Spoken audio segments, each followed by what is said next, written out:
Morning. बैठे बैठे please.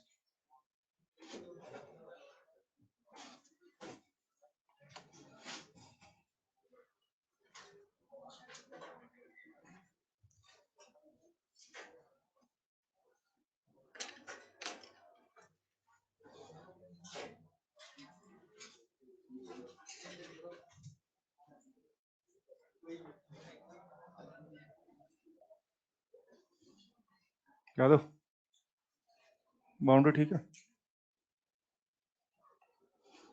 चले तो लास्ट क्लास में हम लोग पढ़ रहे थे, इसकी शेडिंग करो, वायर की शेडिंग जरूरी है। जो वायर था, जो बोतल टाइप जो वायर था, वो सॉलिड वायर है ना, शेडिंग करो उसकी, वरना उसको ऐसा लगेगा कि वो होलो वायर है। ठीक है, शेडेड वायर। चले, लास्ट क्लास में हम लोग पढ़ रहे थे एम्पियर्स लॉ के बारे में। एम्पियर्स लॉ को यूज करते मुझे आपको अलग अलग 4-5 करंट कैरिंग सिस्टम से इंट्रोड्यूस कराना था। 3 मेंबर में करवा चुका हूँ। पहला मेंबर था बिल्कुल पतला वायर, लॉन्ग वायर, उसको हम ऑलरेडी जानते थे। नए 2 मेंबर थे, एक तो था सॉलिड सिलेंड्रिकल वायर और एक था होलो पाइप। उसमें हम जगह 4 जगह बात करते थे, आउटसाइड, सरफेस, इनसाइड और एक्सिस पर। ये सब हम लोग पढ़ चुके हैं। फिर मैंने अगला मेंबर शुरू कर दिया था, दैट वाज अबाउट सोलेनॉइड।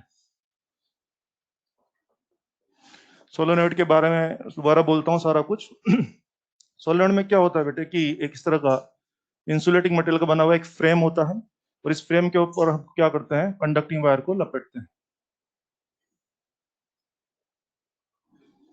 इसमें आप देखें, जो सॉलिड वायर मैंने दिखाया है वो आगे वाला है, और जो रोटेटेड वायर दिखाया है वो पीछे वाला है। ठीक है, इस तरह से इसमें बहुत सारे टर्न्स लपेट दिए जाते हैं। मैंने क्लियरिटी के लिए यहाँ 4-5 घेरे दिखाए हैं, लेकिन वास्तव में बोल चुका हूँ मैं आपको, हजारों टर्न्स होते हैं, 500 टर्न, 1000 टर्न, 1200 टर्न। अपने न्यूमेरिकल में इस तरह की भाषा आएगी तो हजारों टर्न रहेंगे, और आप समझ ही गए होंगे, अगर वाकई में हजारों टर्न है तो वो दूर दूर रहेंगे कि पास पास रहेंगे? पास पास, बिल्कुल एडजॉइनिंग होते हैं, बिल्कुल पास पास होते हैं। और सिंगल लेयर की मल्टी लेयर, मल्टी लेयर, तो इस तरह की हजारों टर्न रहेंगे। ठीक है, इसको हम सोलेनॉइड बोल रहे हैं। मुद्दा है कि बोले काम कैसे हो, काम की बात करो। काम की बात करो बोले तो मान लीजिए मैं यहाँ से आई करंट डालता हूँ, तो इस टर्न में करंट ऊपर जाएगा, पीछे से नीचे आएगा, फिर इसमें ऊपर, पीछे से नीचे। क्या सभी टर्न्स में सेम करंट सेम डायरेक्शन में घूम रहा है? यस। तो सारे टर्न्स की रेडियस सेम है, सभी में सेम करंट सेम डायरेक्शन में घूम रहा है, तो हर टर्न अपने अपने सेंटर पर माहौल बनाएगा। और ऑब्वियसली सबकी डिटेल सेम है, तो फिर हर टर्न का जो सेंटर पे माहौल बनेगा वो भी सेम रहेगा। और क्या आप देख पा रहे हैं कि इनका जो एक्सिस है, ये जो एक्सिस है, क्या आप देख पा रहे हैं, हर टर्न का सेंटर इस एक्सिस पे लाई करेगा। तो फिर क्या हो गया, पूरे फ्रेम के अंदर अलोंग द एक्सिस क्या बन जाएगा, यूनिफॉर्म फील्ड बन जाएगा। अब अलोंग द एक्सिस वो लेफ्टवर्ड बनेगा कि राइटवर्ड बनेगा, वो डायरेक्शन ऑफ करंट से जान लेंगे। आ जाओ, इस फोटो में क्या बन रहा है, लेफ्टवर्ड। अगर आप करंट न्यू डालते तो क्या बन जाता, राइटवर्ड। तो यार मुद्दा लेफ्ट या राइट का नहीं है, क्या इतना तो कंफर्म है कि एक्चुअली बनेगा? इतना तो कंफर्म है कि एक्चुअली बनेगा, चाहे वो लेफ्ट बनेगा चाहे वो राइट बनेगा, लेकिन इतना तो कंफर्म है कि जो भी बनेगा वो कहाँ बनेगा, एक्चुअली बनेगा। मैंने आपको बताया था कि अंदर जो यूनिफॉर्म फील्ड बनता है उसको एक्सप्लेन करने के बुक्स में 2 तरीके दिए हुए। पहला तरीका, अगर 1000 टर्न तो उनको आप क्या मान सकते हैं, 1000 अलग अलग सर्कुलर कोइल मान सकते हैं, और इस तरह से यूनिफॉर्म बनेगा। या क्या large group of Helmholtz pair माना जा सकता है? Yes. Large group of Helmholtz pair मान लेंगे तो भी क्या बनेगा, अंदर यूनिफॉर्म फील्ड बनेगा। कुल मिला के करंट चलाएंगे तो माहौल बनेगा, और करंट नहीं तो माहौल नहीं है। इसलिए क्या नाम दिया था, इलेक्ट्रोमैग्नेट। शब्द पकड़े, इलेक्ट्रोमैग्नेट। इलेक्ट्रिसिटी है तो मैग्नेट है, इलेक्ट्रिसिटी नहीं है तो मैग्नेट नहीं है। दैट वाज, इसीलिए हम इसको मैग्नेट नहीं बोल रहे हैं, क्या बोल रहे हैं, इलेक्ट्रोमैग्नेट। इलेक्ट्रिसिटी है तो मैग्नेट है, इलेक्ट्रिसिटी नहीं है तो मैग्नेट नहीं। इसको हमने बोल दिया था सोलेनॉइड के बारे में। चलिए, इसमें लाइन लिख लीजिए एक चाहिए तो, कि when current is passed when current is passed uniform field is produced. Uniform field is produced throughout the frame, throughout the frame, throughout the frame, axially, throughout the frame axially. क्या words clear है? माहौल कहाँ बन रहा है, सारी दुनिया भर में या फ्रेम के अंदर? फ्रेम के अंदर। मेक श्योर, अगर कभी पूछा जाए कि फ्रेम के बाहर माहौल जीरो, आइडियल केस में हम क्या मानते हैं, फ्रेम के बाहर माहौल कितना है, जीरो है। जो भी माहौल हम डिस्कस कर रहे हैं कहाँ कर रहे हैं, फ्रेम के अंदर, और वो कहाँ बन रहा है, एक्सियल डायरेक्शन में बन रहा है। ठीक है, आप लोगों ने मेरी बात मान ली कि हाँ भाई माहौल बनेगा। ओके, अब हमें उस माहौल की वैल्यू कैलकुलेट करनी है, कि माहौल बनेगा तो कितना बनेगा, उसकी वैल्यू वगैरह पता करना है। तो वैल्यू की तरफ बढ़ रहे हैं। ध्यान दीजिए, जो सिलेंड्रिकल फ्रेम आप यूज, अच्छा एक बात बोलूं मैं, तुम्हें याद है कल होलो पाइप पढ़ाया था मैंने? मैं कुछ क्लियर करता हूँ, क्योंकि मैं जब भी होलो पाइप के बाद ये पढ़ाता हूँ ना, कुछ लोगों के पेट में दर्द चालू होते हैं। सुने, कुछ कंफ्यूजन आ जाती है बच्चे के दिमाग में, सुन लें, गड़बड़ नहीं चाहिए। कई बच्चे उसको इसको लेके कंफ्यूज हो जाते हैं। आराम से सुने। मेरे ख्याल से वो होलो पाइप खुद ही कंडक्टिंग मटेरियल का पाइप था और खुद उसी में करंट फ्लो हो रहा था। खुद उसी में करंट फ्लो, क्या इसमें करंट यूं यूं फ्लो हो रहा था, यूं यूं फ्लो हो रहा था? हो गया, ओके। यहाँ पर ये जो सिलेंड्रिकल फ्रेम है, इसमें करंट नहीं चल रहा है। सिलेंड्रिकल फ्रेम केवल एक्सटेंड का काम कर रहा है। सिलेंड्रिकल फ्रेम में करंट नहीं चल रहा है। करंट किसमें चल रहा है? क्या वायर्स में चल रहा है? Feel the difference. वहां पर तो खुद उस सिलेंड्रिकल फ्रेम में करंट चल रहा था, क्योंकि वो खुद ही कंडक्टिंग फ्रेम था, मेटल का फ्रेम था। वहां तो खुद उस सिलेंड्रिकल फ्रेम में करंट चल रहा था, और उसमें फ्रेम में करंट यूं यूं नहीं चल रहा था, यूं करके यूं चल रहा था। और यहाँ पर सिलेंड्रिकल फ्रेम में करंट बिल्कुल भी नहीं है। यहाँ पे करंट किस में है? केवल और केवल इस तरह से सर्कुलर वायर्स में। क्लियर है सब लोगों को? चल। तो मैं कह रहा था फॉर्मूला जानना है। ओबियसली आप फ्रेम की कोई ना कोई लेंथ तो होती होगी, और ओबियसली सिलेंड्रिकल फ्रेम की कोई ना कोई रेडियस भी होती होगी। तो बच्चे, अगर हम फॉर्मूलास की तरफ बढ़ रहे हैं, तो फॉर्मूलास को पढ़ने के पहले हमें कहना पड़ेगा सोलेनोइड भी दो तरह के होते हैं। एक होता है फाइनाइट सोलेनोइड और एक होता है लॉन्ग या इनफाइनाइट सोलेनोइड। तो डिफरेंस करने का क्या तरीका है? आइए। सोलेनोइड दो type, one is finite solenoid और दूसरा है लॉन्ग या infinite solenoid. Make sure finite या इनफाइनाइट का जो डिसीजन होगा वो फ्रेम की लेंथ से नहीं होता है, बल्कि लेंथ और रेडियस के कंपैरिजन से होगा। अगर मान लीजिए आपकी रेडियस लेंथ की तुलना में नेग्लिजिबल है, that will be treated as infinite या लॉन्ग सोलेनोइड। अगर रेडियस लेंथ की तुलना में कम तो है लेकिन नेग्लिजिबल नहीं है, तो उसको क्या मानना पड़ेगा? फाइनाइट। तो अगर मैं लिख के देता हूं, तो इनफाइनाइट का मतलब क्या होगा? Radius is very very less than L, और यहाँ देख रहे हैं radius is less less than L नहीं है। इस तरह से डिसाइड होगा। तो मेक श्योर, फिर से बोलिए। यस। क्या फ्रेम की लेंथ से डिसाइड हो रहा है क्या? नो, फ्रेम की लेंथ से मुझे कोई मतलब नहीं है। लेंथ से डिसाइड नहीं होगा, बल्कि लेंथ और रेडियस के कंपैरिजन से डिसाइड होगा। मैं डेटा ले लेता हूं ताकि आपको और अच्छे से मेरी बात समझ में आ जाएगी, इसको कंफर्म करने के लिए। जिससे मान लो यार मेरे पास एक सोलेनोइड है बच्चे, और मान लेते हैं उसकी लेंथ है 1 मीटर, ठीक है, और उसकी रेडियस है 1 सेंटीमीटर। आ जाओ। मेरे पास एक सोलेनोइड था, मैं आपको बता रहा हूँ उसके फ्रेम की लंबाई कितनी है? 1 मीटर है, और उसके फ्रेम की रेडियस कितनी है? 1 सेंटीमीटर है। क्या आप देख पा रहे हैं? R is less less than L. Obviously 1 metre की तुलना में 1 सेंटीमीटर तो नेग्लिजिबल हुआ ना?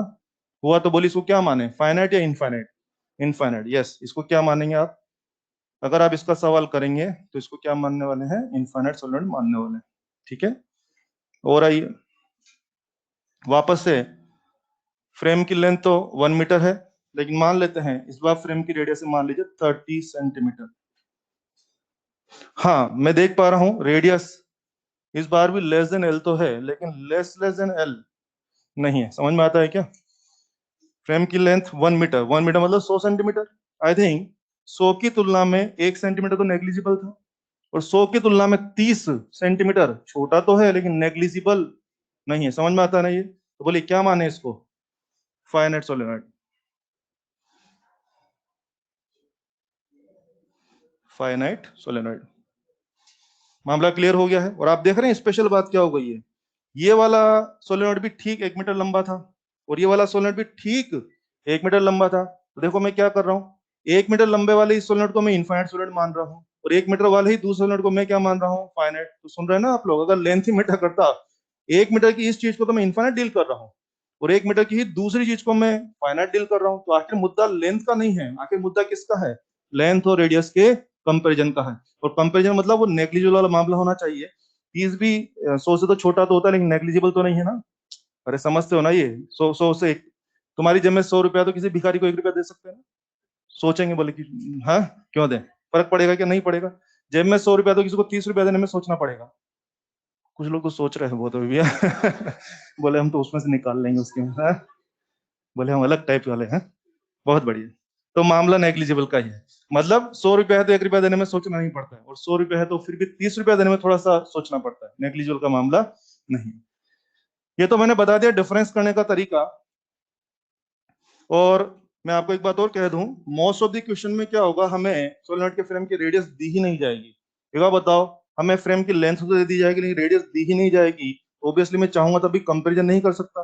तो कुछ भी नहीं कहा जाए तो उसको हमेशा लॉन्ग सोलेनोइड मानना है। हमेशा ध्यान रखें, लॉन्ग सोलेनोइड मान के काम करना है। क्योंकि प्रैक्टिकल सर्किट्स में जहां भी जितने भी सोलेनोइड इस्तेमाल होते हैं प्रैक्टिकल सर्किट्स में, वो सब कौन से वाले हैं? लॉन्ग या इनफाइनाइट सोलेनोइड हैं। सोलेनोइड इस्तेमाल कहाँ पे होते हैं? आपने देखा होगा जितनी भी हैवी मैकेनिकल मशीनरीज आप देखते हैं रूटीन लाइफ में, हैवी मैकेनिकल मशीनरी जहाँ भी आप देखते हैं, उनकी जो अंदर इंजीनियरिंग है उसके अंदर सोलेनोइड का बहुत तगड़ा रोल होता है। कौन सी मशीनरी? आप रोड साइड पे बड़े बड़े जेसीबी मशीन देखते होंगे, क्रेन्स वगैरह देखते होंगे, ये लिफ्ट लिफ्ट होता है ना, खुल जा सिम सिम, हाँ पता है ना सबको। तो ये लिफ्ट वगैरह क्या है? सब मैकेनिकल मशीनरी है। कैसी है? फिक्स्ड है, मूविंग है? मूविंग है ना।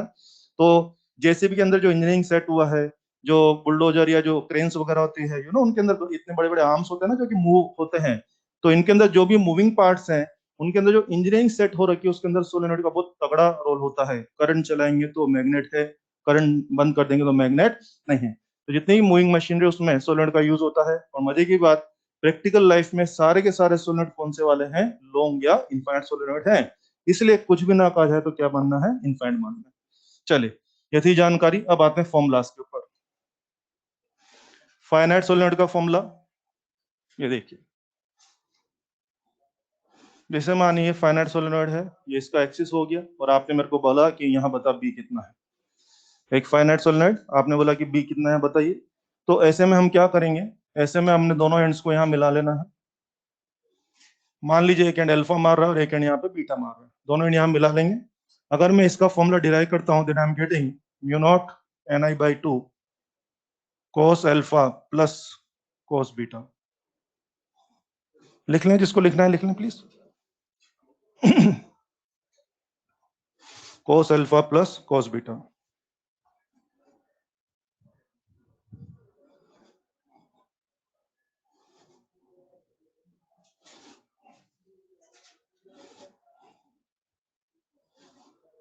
सुनो सुनो, इसका शेडिंग नहीं करना था, इसका शेडिंग करना था।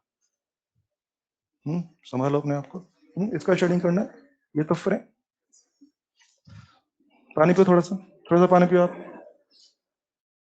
पहला क्लास में से गलती समझ में आता है ना, नींद में रहता है, अभी तो थर्ड क्लास है। चलिए, लिख दिया सब बच्चों ने। इसमें सब चीजों को पहचान कर लीजिए। जब भी फाइनाइट सोलेनोइड का कोई क्वेश्चन होगा तो आप क्या करेंगे? इस तरह के दो एंड अब यहाँ मिला देंगे, ये दो एंगल है। इसके लिए अगर फॉर्मूला डिजाइन करते हैं, जो फॉर्मूला आता है, इसमें सब चीजों को पहचान लीजिए। आई तो क्या हो जाएगा? करंट। ओबियसली अल्फाबेट आपको दिख रहे हैं, स्मॉल एन, यहाँ पे स्मॉल एन और कैपिटल एन, दो तरह के एन इस्तेमाल होते हैं।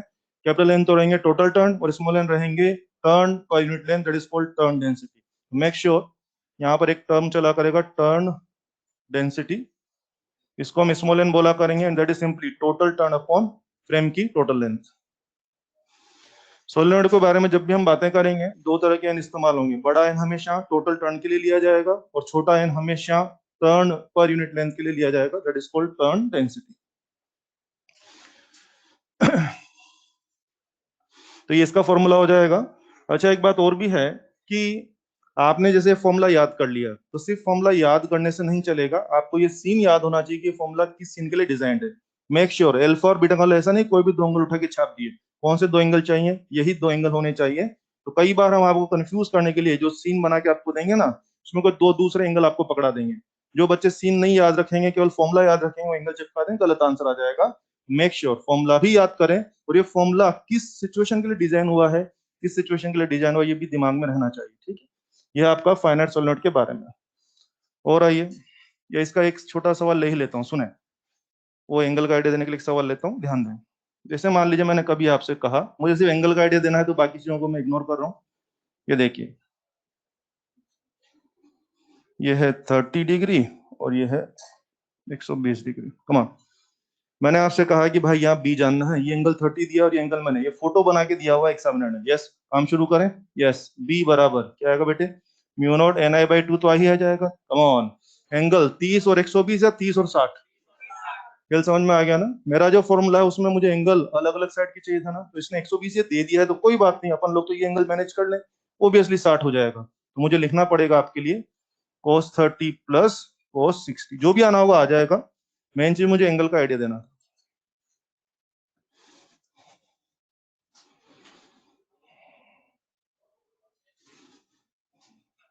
ये था फाइनाइट सोलेनोइड के बारे में फॉर्मूला और उसको यूज करने के बारे में। लॉन्ग या इनफाइनाइट सोलेनोइड की बात कर लेते हैं। कुछ कंफ्यूजन है? समझ में आ गया ये? अबे समझ में आ गया ये? क्या बे प्यार से पूछा जवाब नहीं देते हो, हाँ? हड़काते हैं जब जवाब देते, प्यार से जवाब नहीं देंगे, हाँ? या और आवाज भारी करके बोलना पड़ेगा तब एकदम जवाब आएगा, यूं? कर लेंगे ना, ये कर लेंगे। चलो बे। लॉन्ग सोलेनोइड कभी कभी मोस्ट ऑफ द टाइम अधिकतर सवाल किस करेंगे लॉन्ग सोलेनोइड के? बच्चे लॉन्ग सोलेनोइड भी क्या दो जगह मांगते हैं, दो जगह कहाँ कहाँ पर, कभी तो एक्सिस पर यानी कि अंदर में, और कभी कभी बिल्कुल एंड पर, एंड मतलब जो आखिरी किनारा होता है ना वहां से।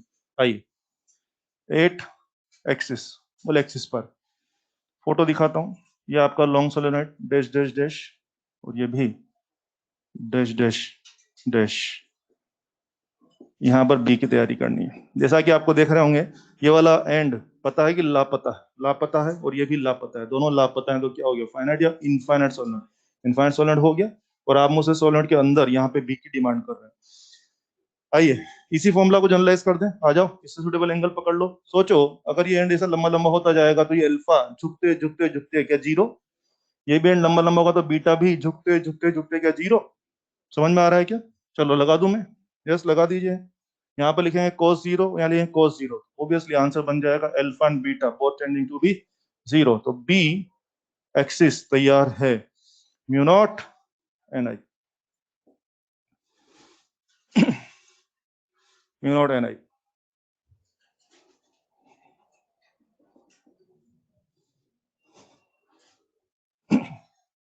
सेकंड, 8 एंड, बोले एंड पे कितना होगा, एंड पर कितना होगा? तो ये देखिए, एंड का मतलब क्या हो गया, ये अपना सोलेनोइड वही रहा, और ये भी लॉन्ग सोलेनोइड है, और इस बार हमें ऑब्जर्व कहाँ करने को बोल रहा है, बिल्कुल जो आखिरी सिरा होता है ना वहां पे ऑब्जर्व करने को बोल रहा है। अपने को कुछ आता नहीं है, अपन इसी वाले केस को जनरलाइज कर लें। ये जो फाइनाइट सोलेनोइड का केस था ना, इसी में एंगल सुटेबल कर लेते हैं। क्या लग रहा है आप लोगों को, मिलाने की कोशिश करें इसको? बच्चे अगर हम इसको मिलाना चाहेंगे यहाँ पे, आई थिंक मिला तो नहीं पाएंगे, तो अल्फा तो झुकते झुकते झुकते क्या जीरो हो जाएगा, और बीटा, कम ऑन, बीटा क्या फर्स्ट क्लास 90 हो जाएगा? पता लग रहा है ना, बीटा फर्स्ट क्लास कितना हो जाएगा, 90। यानी कि इस केस में अल्फा जा रहा है आपका जीरो, और बीटा जा रहा है आपका 90, रख दीजिए उसमें। तो क्या मैं इसको बी एंड बोल दूं ना? वहां उसको बी एक्सिस लिखा था, इसको क्या लिख रहा हूँ, बी एंड। कहां पर बात हो रही है, एंड पर। कितना आ जाएगा बेटे, mu naught N I by to, ये आ जाएगा। यार मैं इसको बोल दूं क्या, बी एक्सिस का हाफ हो गया है, तो बी एक्सिस का हाफ हो गया।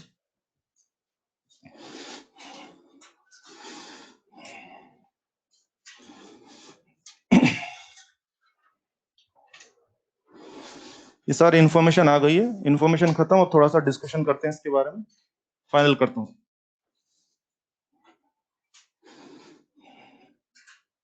चलिए सुने वापस से।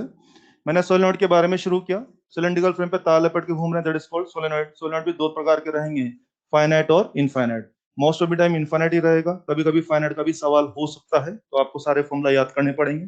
फाइनाइट सोलेनोइड का जनरलाइज फॉर्मूला याद होना चाहिए, उसका सीन भी याद होना चाहिए, जब भी सवाल होगा तो आप कर सकते हैं। Most of the time long solenoid, long solenoid में अक्सर दो जगह मांगते हैं, कभी एक्सिस पर यानी कि अंदर में, और कभी बिल्कुल सिरा पे। तो अंदर में तो हो रहा है म्यू नॉट एन आई, और सिरा पे वही कि उसका जस्ट आधा हो रहा है, जस्ट आधा हो रहा है, ये हमें दिखना चाहिए।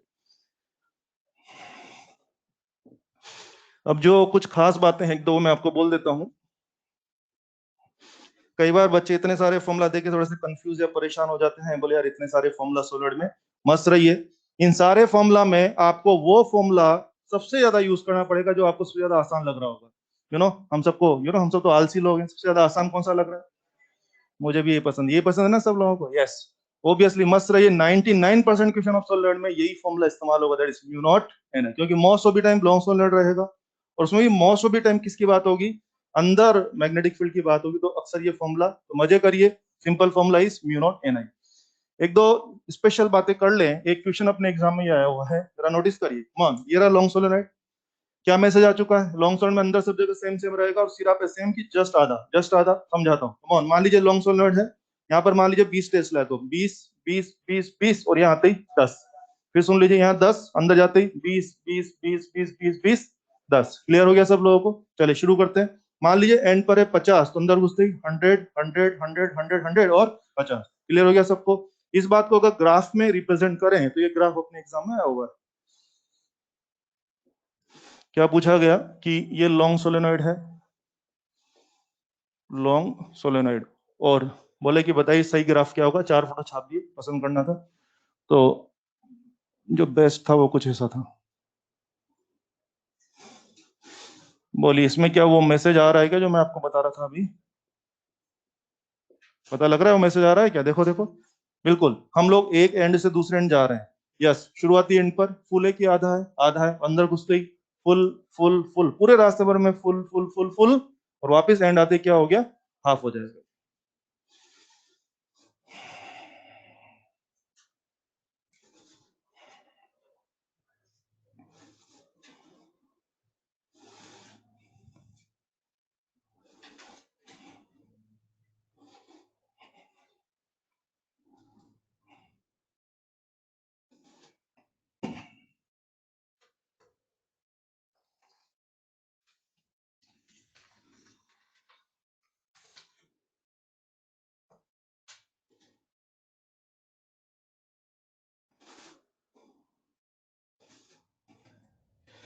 दूसरी बात और नोटिस करें, आपको याद है मैंने अभी लैंग्वेज में क्या लिखवाया कि सोलेनोइड के अंदर क्या बनता है? यूनिफॉर्म फील्ड बनता है, बोला ना मैंने आपसे। आप खुद देख लीजिए, ये बात केवल और केवल लॉन्ग सोलेनोइड के लिए जस्टिफाइड है। कैसे? आओ देखो, ये फाइनाइट सोलेनोइड है ना।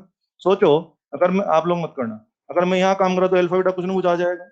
अगर मैं यहाँ स्टडी करूंगा तो अल्फा बीटा वो आएगा कि कुछ अलग आएगा? अलग आएगा। यहाँ अल्फा बीटा अलग आएगा, यहाँ अलग आएगा, तो पूरे जगह में अल्फा बीटा की वैल्यू अलग अलग आएगी। तो यहाँ यहाँ यहाँ फील्ड की वैल्यू सेम की अलग अलग अलग अलग। तो बताइए, पूरे फ्रेम के अंदर फील्ड तो बन रहा है, लेकिन यूनिफॉर्म हुआ कि नहीं हुआ? नहीं हुआ। लेकिन अगर लॉन्ग सोलेनोइड हुआ तो, अगर आप यहाँ बात करेंगे तो भी ये फॉर्मूला है, यहाँ यहाँ यहाँ यहाँ। तो ज्यादा प्रिसाइज स्टेटमेंट का क्या है?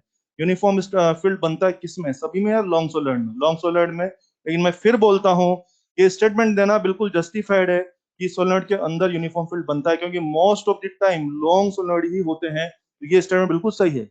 अगर एग्जामिनर ने स्पेशली पूछा कि नहीं फाइनाइट सोलेनोइड है, उसके अंदर यूनिफॉर्म बनता है कि नहीं बनता है, तब फिर आपको बोलना पड़ेगा कि यार फाइनाइट है तो फिर तो नहीं बनेगा। सुन लिया सब लोगों ने? चलिए, ये फॉर्मूला हमला यूज करना आपको आता है। फॉर्मूला के अंदर आप देख रहे हैं कुछ खास है नहीं। बी बराबर क्या हो रहा है अपना? Mu naught N i. मैं इसको ऐसा लिखूं क्या यार? Mu naught n by l into I.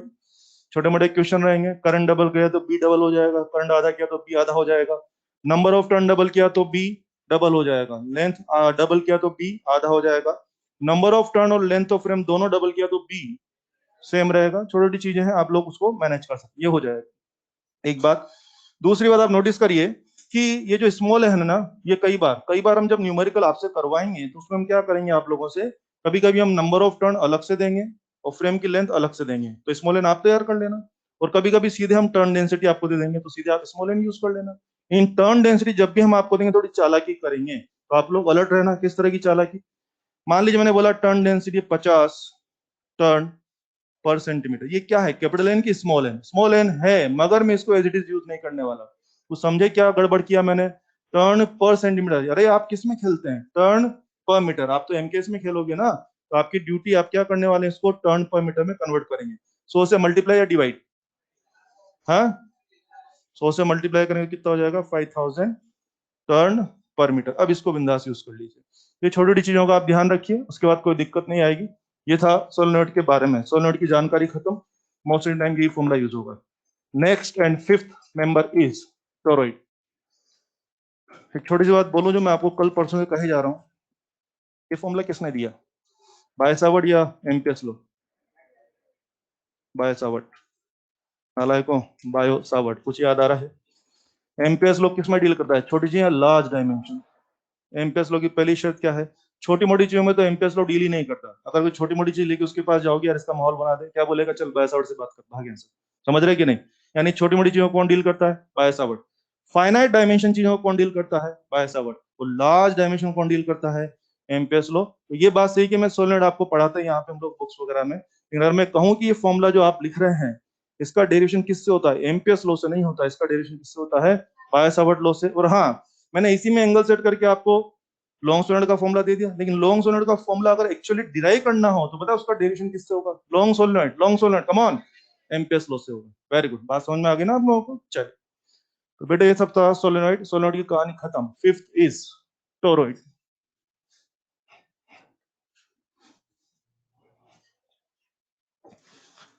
Fifth member is toroid. अच्छा, टोरॉइड का एक नाम और भी है, एंडलेस सोलेनोइड। टोरॉइडिया एंड लेस सोलेनॉइड।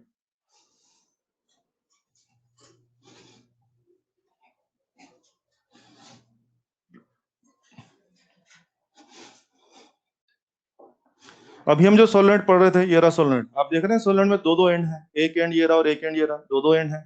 आपने बोला एंड खत्म कर दो, एंड लेस, एंड लेस, तो क्या करें, फ्रेम को यूं करके यूं मोड़ दूं। अगर फ्रेम को यूं मोड़ दूंगा तो बोलिए एंड रहेंगे कि नहीं रहेंगे, नहीं रहेंगे, and that is called and less solenoid, या सिंपल नाम है उसका टोरॉइड।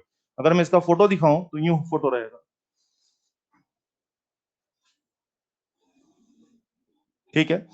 और आपको याद है सोलेनॉइड की एक्सिस तो कैसी थी, लीनियर एक्सिस थी ना। इसकी एक्सिस क्या होगी, लीनियर या सर्कुलर? ऑब्वियसली यार, इसकी एक्सिस क्या हो जाएगी, सर्कुलर एक्सिस हो जाएगी। इस तरह की इसकी एक्सिस हो जाएगी, ठीक है। और जिस तरह उस पर तार लपेट के घूमते हैं, इसमें भी तार लपेट के घूमेंगे।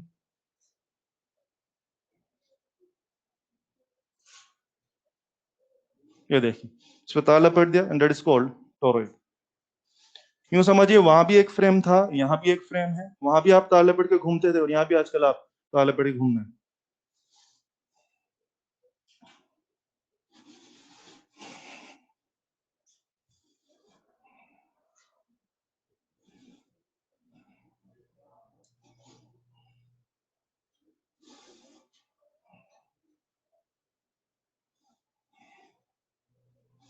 फिर वही बात है, जिस तरह वहां फ्रेम के बाहर, B outside, outside the frame माहौल जीरो, और बी इनसाइड फ्रेम के अंदर ही बस माहौल बनेगा। और इसका फॉर्मूला अलग से याद करने की जरूरत नहीं है। वही फॉर्मूला जो आपको सबसे ज्यादा पसंद था वही यहाँ यूज होगा। कौन सा फॉर्मूला पसंद था आपको, म्यू नॉट एन आई, तो मजे करिए, वही फॉर्मूला है। बस शायद आप समझ गए होंगे, N is going to be total turn upon frame की लेंथ, एंड फ्रेम की length will be 2 pi R, लिख देता हूँ, स्मॉल आर लिख देता हूँ, 2 पाई स्मॉल आर। आ जाएगा समझ में, स्मॉल आर क्या हो जाएगा, ये हो जाएगा। फ्रेम की टोटल लेंथ कितनी हो गई, 2 पाई आर हो गई ना, तो टोटल टर्न में टोटल लेंथ का डिवाइड करिए, तो आपको क्या मिल जाएगा, स्मॉल एन मिल जाएगा। कभी कभी टोरॉइड का कोई न्यूमेरिकल आप देखेंगे तो उसमें हम क्या चालाकी मार सकते हैं, उसमें दो रेडियस आपको दे देंगे, R1 और ये R2। तो ऐसे में आप क्या करना, पहले क्या मीन रेडियस ले आएंगे। मीन रेडियस क्या हो जाएगी बेटे, R will be R1 plus R2/2। छोटे छोटे से मैनेजमेंट है, कर सकते हैं। अगर मैंने एक ही रेडियस दिया तो कोई टेंशन है ही नहीं। अगर मैंने दो रेडियस दे दिया तो पहले आप अपना मीन रेडियस ले आना फ्रेम का, और मीन रेडियस आके अपना 2 पाई आर करके काम कर सकते हैं। ये था टोरॉइड या एंडलेस सोलेनॉइड के बारे में।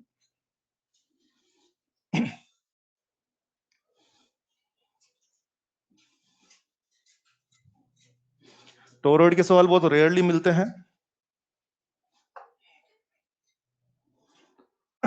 अच्छा, आपको मैंने अभी पढ़ा दिया सोलेनॉइड और टोरॉइड के बारे में। टोरॉइड के बारे में अपने एग्जाम में नीट में 2 या 3 साल पहले एक क्वेश्चन था, और जरा सुनिए उस पर क्या था। एग्जैक्ट डेटा नहीं पता, लेकिन मैसेज बताता हूँ। एक मैसेज क्या था सवाल का, उन्होंने सोलेनॉइड का कहानी सुना दिया, इतने टर्न है, इतनी करंट फरंट सब है, और बोले कि बताओ कितना सोलेनॉइड के अंदर कितना मैग्नेटिक फील्ड बनेगा, सोलेनॉइड के अंदर कितना मैग्नेटिक फील्ड बनेगा। और सारे सारे जो आंसर थे वो एम्पियर पर मीटर में थे। कमान, क्या पूछा उसने, बी या एच पूछ गया, एच पूछ गया, वेरी गुड, एच पूछ गया। तो यार आपको याद है, मैंने तो आज तक बी सिखाया भी आप लोगों को। क्या आप मुझे एच का फॉर्मूला दे सकते हैं क्या, एच बराबर एन आई, यू नो। जितनी भी चीजें मैंने आपको बी के बारे में पढ़ाई है, उन चीजों में से बस म्यू हटा दो। याद है ना एच कैसे बनता था, बी बाय म्यू। तो आपको अगर बी के सारे फॉर्मूला आते हैं, तो जितने भी बी के फॉर्मूला आपको आते हैं उसमें से सिर्फ म्यू नॉट वाला फिगर हटा दो, तो क्या गिनने में आ जाएगा, एच गिनने में आ जाएगा। ये क्वेश्चन अभी 2-3 साल पहले अपने नीट में है। फिर सुन लीजिए, सोलेनॉइड का कहानी था, बोले कि कितना माहौल बनेगा, और सारे जो ऑप्शन थे वो एम्पियर पर मीटर में थे। तो उसने नहीं कहा था एच बनाओ, वो मुझे खुद को समझना है कि भाई मामला एच का हो गया, कैसे समझा मैंने एच का मामला हो गया। अगर सारे आंसर टेस्ला में होते तो मैं बी गिनता, मगर सारे आंसर किसमें थे, एम्पियर पर मीटर। तो मेरे को कहीं ना कहीं इशारा आ गया कि भाई तू एच गिन, और एच गिन, तो फिर मैंने सिंपल ही गिना, और मुश्किल से 10 सेकंड का क्वेश्चन था, कर लेंगे हम लोग। इसलिए मैंने आपको बी और एच का डिफरेंस बताया था, कल परसों अपनी बात हुई थी बी और एच का डिफरेंस। चलिए, ये सारी कहानी खत्म। ये बी के बारे में हो चुका है। बच्चों, हम इस पर्टिकुलर चैप्टर में एक पर्टिकुलर लेवल पे हम आ चुके हैं। अब अगले 3-4 दिन का प्लान बताता हूँ आप लोगों को। यस, मैं बताता हूँ मैंने क्या क्या बता दिया।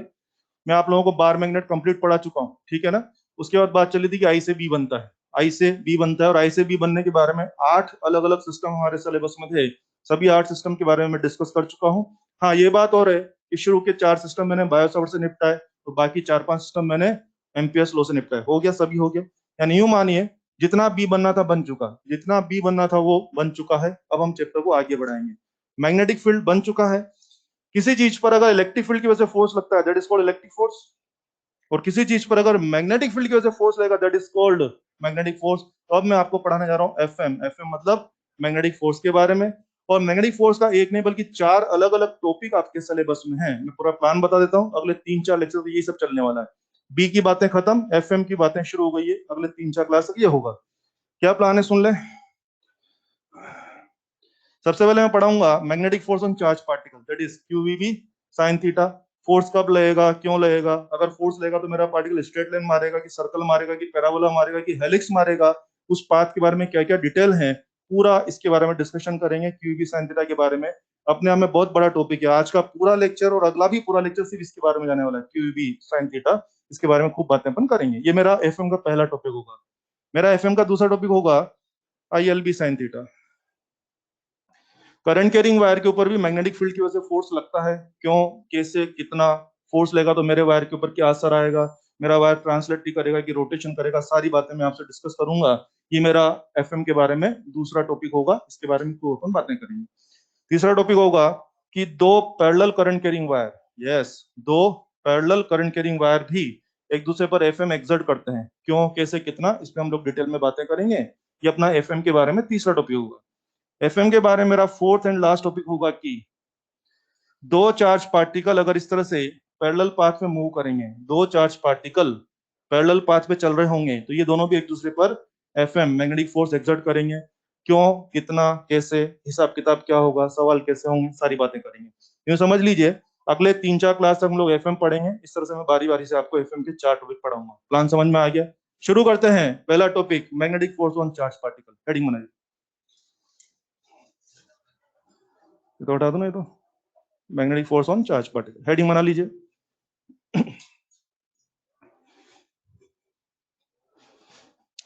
Magnetic force on charge particle.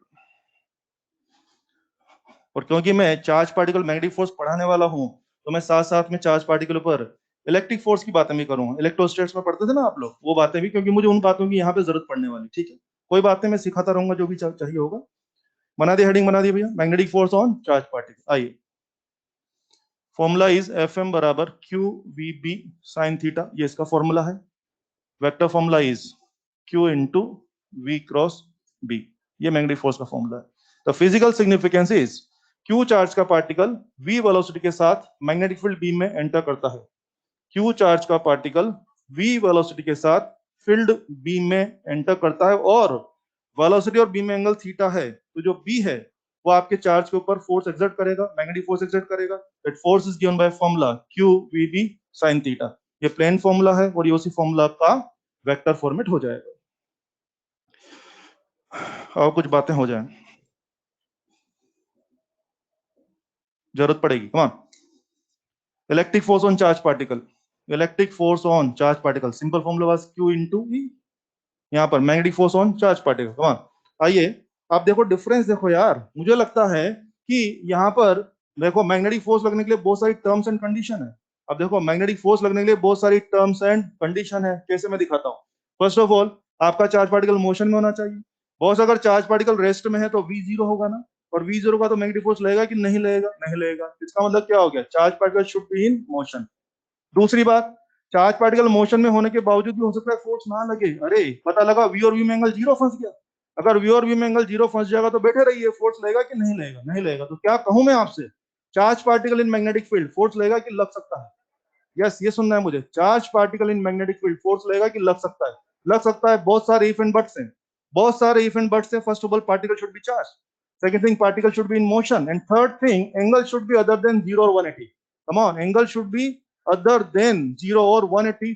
इतना सब कुछ अच्छा अच्छा लाओगे, इतना सब कुछ फेवरेबल लाओगे तो फोर्स लगेगा, वरना तो बच जाएंगे, फोर्स नहीं लगेगा। मैग्नेटिक फोर्स में इतने सारे if and buts, you know, वो एड में नहीं लिखा होता छोटा सा टी एंड सी अप्लाई, वही चल रहा है इधर। कम ऑन, फोर्स लगेगा कि लग सकता है। इधर ब्रैकेट में लिखा था टी एंड सी अप्लाइड, हाँ, इधर टी एंड सी अप्लाइड या फ्री स्टाइल काम है। इधर कोई टर्म्स कंडीशन नहीं है। चार्ज पार्टिकल इलेक्ट्रिक फील्ड में गया, फोर्स लगेगा कि लग सकता है, लगेगा कि लग के ही रहेगा। यस, यहाँ बचने का कोई गुंजाइश नहीं है बॉस। अगर आप रेस्ट में तो भी पिटोगे और आप मोशन में तो भी पिटोगे। यस, देखो देखो, आप रेस्ट में तो भी पिटोगे और आप मोशन में तो भी पिटोगे। और एंगल शेंगल बना लो, 0 बना लो, 90 बना लो, 30 बना लो, जो बना सकते हो बना लो। बचेंगे कि पिटेंगे? पिटेंगे या पिट के रहेंगे? इलेक्ट्रिक फील्ड से बचने का कोई नहीं तरीका, कोई तरीका ही नहीं है। इलेक्ट्रिक फील्ड छोड़ेगा कि मारेगा? मारेगा। इलेक्ट्रिक फील्ड अगर charge particle electric field contact में आ गया तो उसकी पिटाई होगी कि होकर ही रहेगी। वहां कोई गुंजाइश नहीं बचने बचाने की। अगर एक बार चार्ज इलेक्ट्रिक फील्ड में चला गया तो उसकी पिटाई जरूर जरूर होगी, बचाने वाला कोई नहीं। और यहाँ पर पिटाई होगी कि हो सकती है। यहाँ बचने के जुगाड़ हैं, यहाँ बचने के जुगाड़ है, वहां बचाने वाला कोई नहीं है, वहां जरूर जरूर पिटाई होगी। बात क्लियर हो गई सबको? चलो, तो अगर मैं यहाँ लिख दूं, क्या मैं कह दूं क्या क्या कंडीशन चाहिए, क्या क्या चाहिए? Q should be non zero, particle should be in motion and angle should be other than 0 degree और 180। बेटे इतना कुछ अच्छा अच्छा लाओगे तो मैं कहूंगा FM नॉन जीरो। ये सारी बातें काम में आने वाली अपनी, जो इलेक्ट्रिक फोर्स में आपको साथ साथ बताते जा रहा हूँ ना। आगे जाके मैं लोरेंज फोर्स पढ़ाऊंगा आपको, नाम सुना है? हाँ, लोरेंज फोर्स, वहां पे मैं सारी बातों को आपको यूज करने वाला हूँ। इसलिए मैं साथ ही साथ आपको इलेक्ट्रिक फोर्स के बारे में भी याद दिला रहा हूँ। मुझे पता है आपको आता भी होगा, फिर भी एक बार बोलना अच्छा है। ये हो गया।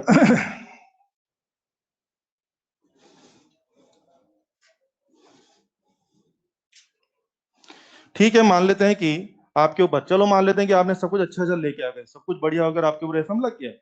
बॉस अगर FM लग ही गया है, अगर मैग्नेटिक फोर्स लग गया है, तो वो पार्टिकल को छोड़ेगा कि मोड़ेगा? मोड़ेगा। कोई पार्टिकल में फोर्स लगेगा तो फोर्स क्या करेगा? पार्टिकल को डेविएट करेगा, तो हमारे पार्टिकल को मोड़ेगा। तो पार्टिकल मुड़ेगा अगर, तो मुड़ मुड़ के कुछ तो करेगा पार्टिकल। कौन सा पाथ करेगा मुड़ मुड़ के? हाँ, सर्कल करेगा। हाँ, या कुछ भी कर सकता है। यह तुम्हें क्या लगता है बे, मुड़ मुड़ के सर्कल ही होता है क्या? मुझे लगता है सब कुछ मुड़ मुड़ के होता है। यस। अरे हंस रहे?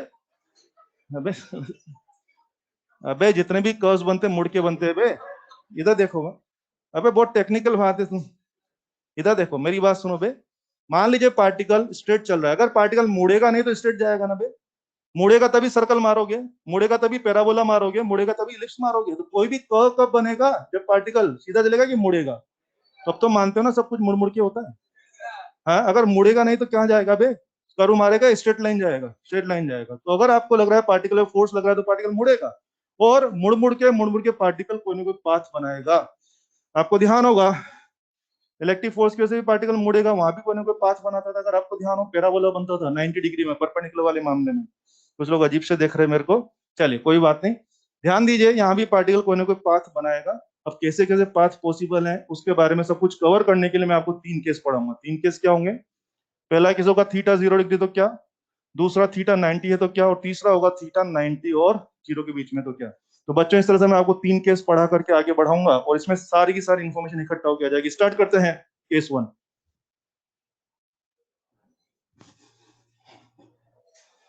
केस 1। थीटा बराबर 0, क्या मैं कह दूं V parallel to B?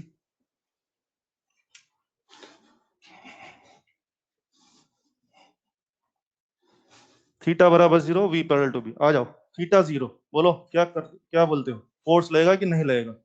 Force ही नहीं लगेगा। अरे फोर्स लगता तो मुड़ने मुड़ाने का सोचते ना।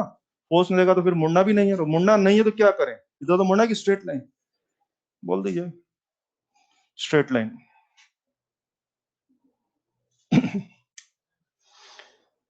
फोर्स ही नहीं लगा, पार्टिकल कौन सा पाथ ट्रेस करेगा? Straight line. मतलब ये तो बेकार का केस है, फर्जी केस ऐसे ले लिया मैंने।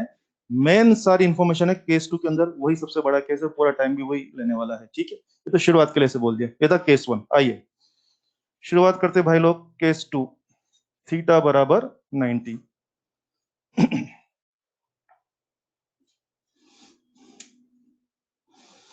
क्या मैं इसको बोल दूं UTF? UTF, uniform transverse field. Uniform transverse field है ना। जब भी यूनिफॉर्म मतलब यूनिफॉर्म, ट्रांसवर्स मतलब परपेंडिकुलर, ट्रांसवर्स, नॉर्मल, ये सब एक ही भाषा है, पहचान लेंगे सब लोग। क्वेश्चन में थोड़ी लिख के आएगा 90 मार रहे हैं, तो लैंग्वेज आएगा। क्या लैंग्वेज रहेगा? Particle is entering in transverse field, entering in perpendicular field, entering in normal field. तो ट्रांसवर्स, नॉर्मल, इस तरह की जब भी भाषा आ जाए तो समझ जाइए मामला 90 वाला। मैं यूटीएफ बोला करूंगा, यूनिफॉर्म ट्रांसवर्स फील्ड, यूटीएफ। कमान, अब चलो खेल शुरू करते हैं। अब होगी बातचीत शुरू, अब अपना खेल शुरू होता है। बोलिए क्या लगता है, फोर्स लगेगा कि नहीं लगेगा? लगेगा कि जोरदार लगेगा? साइन 90 से ऊपर कहाँ जाओगे बे? तो फोर्स लग गया, फोर्स लग गया, FM बराबर QVP। हाँ फोर्स लग गया। और बच्चे फोर्स लग ही गया है तो बोलिए पार्टिकल को छोड़ेगा कि मोड़ेगा? मोड़ेगा। और मोड़ेगा, और मोड़ेगा तो फिर मुड़ मुड़ के कुछ तो करेंगे, मुड़ मुड़ के। यस, क्या लगता है क्या करेंगे मुड़ मुड़ के? Come on. सर्कल, सर्कल ही होता है कि मुड़ मुड़ के? सर्कल पे ही इतना क्यों आ गए हम लोग? यस, मुड़ मुड़ के तो सब कुछ होता है, सर्कल पे ही क्यों आ गए? क्योंकि 90 डिग्री। कारण समझिए, ये जो फॉर्मूला इस पर नोटिस करिए आप लोग, ये जो फॉर्मूला है क्या आप देख रहे हैं यहाँ से? F M perpendicular to V, vector formula v क्रॉस b, दो वेक्टर के क्रॉस प्रोडक्ट से जो आंसर आता है क्या वो दोनों से परपेंडिकुलर होता है? तो मुझे फॉर्मूला बता रहा है कि जब भी आपके ऊपर मैग्नेटिक फोर्स लगेगा, वो मैग्नेटिक फोर्स आपकी वेलोसिटी के साथ हमेशा परपेंडिकुलर होगा, कभी कभी की हर वक्त परपेंडिकुलर होगा। तो बस मुझे बोला गया है, मैं अपनी नॉलेज से पहले से जानता हूँ कि एफ एम और वी, मैग्नेटिक फोर्स और वी हमेशा परपेंडिकुलर होगा। और दुनिया में एफ और वी हमेशा परपेंडिकुलर हो ऐसा तो एक ही मोशन पॉसिबल है, वो है सर्कुलर मोशन। मैं दिखाता हूँ कैसे। सर्कुलर मोशन आप खूब पढ़ते हैं, मैकेनिक्स में पढ़ते हैं, मैकेनिक्स आप लोगों का स्ट्रॉन्ग होता है, वहां से आप देखिए। ये देखिए, मान लीजिए कोई पार्टिकल यहाँ पे सर्कुलर मोशन कर रहा है, ये देखिए tangential velocity, centripetal force, tangential velocity, centripetal force, tangential velocity, centripetal force, tangential velocity, centripetal force, tangential velocity और सेंटीपिटल फोर्स। बताइए क्या एफ और वी क्या पूरे रास्ते भर में क्या हर जगह परपेंडिकुलर है? यस। और मैं आपको और बात बोल दूं, इलिप्टिकल मोशन सोच के देख लो, इसमें क्या होगा, v और f कभी परपेंडिकुलर होंगे और कभी परपेंडिकुलर नहीं होंगे। v और f कभी परपेंडिकुलर होंगे और कभी कभी परपेंडिकुलर नहीं होंगे। लेकिन आपकी डिमांड क्या है? आपको v और f क्या चाहिए? कभी कभी परपेंडिकुलर की हर वक्त? हर वक्त। तो बॉस f और v हर वक्त परपेंडिकुलर, दुनिया में एक ही motion possible and that is circular motion. तो इसीलिए मैं अभी कह सकता हूं कि मुड़ मुड़ के क्या कर रहे हो? मुड़ मुड़ के क्या मैं कहता हूं चक्कर मार रहे हैं? कमान, सर्कुलर मोशन। इस बार पार्टिकल क्या कर रहा है? सर्कुलर मोशन, चक्कर मार रहा है। ठीक है, बहुत बढ़िया। अब बॉस अगर आप चक्कर मार ही रहे हैं तो मैंने सुना चक्कर के बारे में जितनी भी जानकारी होती है मुझे सब डिस्कस करनी चाहिए। कौन सी जानकारी? अगर आप चक्कर मार रहे हैं तो कोई ना कोई आपके चक्कर की रेडियस होती होगी, आपके चक्कर का कोई ना कोई टाइम पीरियड होता होगा, कोई ना कोई फ्रीक्वेंसी होती होगी। और चक्कर क्यों मार रहे हैं? अपने आप या एफएम की वजह से? एफएम की वजह से। तो फोर्स की वजह से आप कुछ मोशन कर रहे हैं तो कुछ वर्क डन की बात होनी चाहिए। मुझे लगता है सर्कुलर मोशन में आप जितनी भी चीजें पढ़ते थे, जितनी भी पैरामीटर आप पढ़ते थे, मुझे सारी बातें आपसे करनी चाहिए। बोले कौन सी बातें? इसका कोई रेडियस होगा, कोई टाइम पीरियड होगा, फ्रीक्वेंसी होगा, work done, power, momentum, speed, velocity, kinetic, जो भी पॉसिबल है सारी बात कर लेते हैं। क्योंकि आजकल आप क्या कर रहे हैं? चक्कर मार रहे हैं, और चक्कर मार रहे हैं तो मुझे सारी बात करनी है। आइए, फर्स्ट ऑफ ऑल चक्कर मार रहे हैं तो सबसे पहली बात क्या आती है? रेडियस। इस तरह मैं छोटे पॉइंट बना के सारी बातें दूंगा आपको। चलिए सबसे पहले क्या, रेडियस की बात कर लेते हैं। यार रेडियस, मैंने सुना है कि चक्कर मारने के लिए सेंटीपिटल फोर्स चाहिए होता है, mv square by r, and that is provided by magnetic force only. So चक्कर की रेडियस तैयार है, mv by q b. This is formula of radius. तो ध्यान दें, आजकल आप चक्कर मार रहे हैं और चक्कर का रेडियस कितना हो गया? mv by QB. अब ध्यान दो, मैं इस फॉर्मूला को और भी कई तरह से लिख रहा हूँ जानबूझ के, कुछ बात करनी है। mv बाय क्यूबी तो था ही ना, क्या मैं इसको लिख दूं मोमेंटम अपॉन क्यूबी? मोमेंटम को हम लिख सकते हैं root of 2m kinetic energy upon QB. Mechanics वो तो आप लोगों का स्ट्रॉन्ग होता है। रूट ऑफ 2m, और देखो मैं क्या लिख रहा हूँ, q into delta v upon QB, ऐसा लिख दिया। ये सब क्या है? रेडियस के ही अलग अलग फॉर्मूला है। क्यों लिखे मैं समझाता हूँ।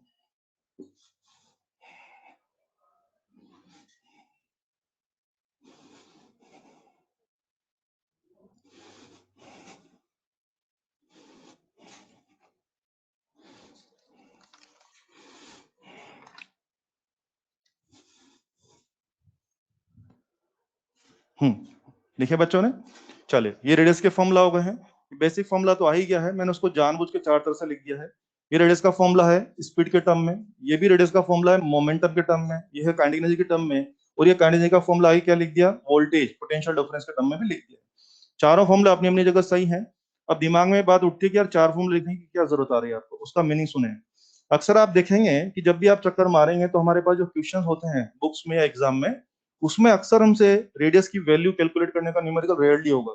रेडियस की वैल्यू कैलकुलेट करने का न्यूमेरिकल नहीं होता जनरली। जनरली क्वेश्चन किस प्रोफाइल के होते हैं? दो तीन पार्टिकल एक साथ भेज देगा, बोले सब जाके वहां चक्कर मारने, कुछ भी प्रोटॉन है, इलेक्ट्रॉन है, कुछ भी दो तीन चार्ज पार्टिकल भेज देगा। क्या बोलेगा? सब लोग जाके चक्कर मार रहे हैं, और हम सब पूछेगा सबकी चक्कर की रेडियस का रेशियो बताइए। समझ रहे? मेरी बात समझ रहे?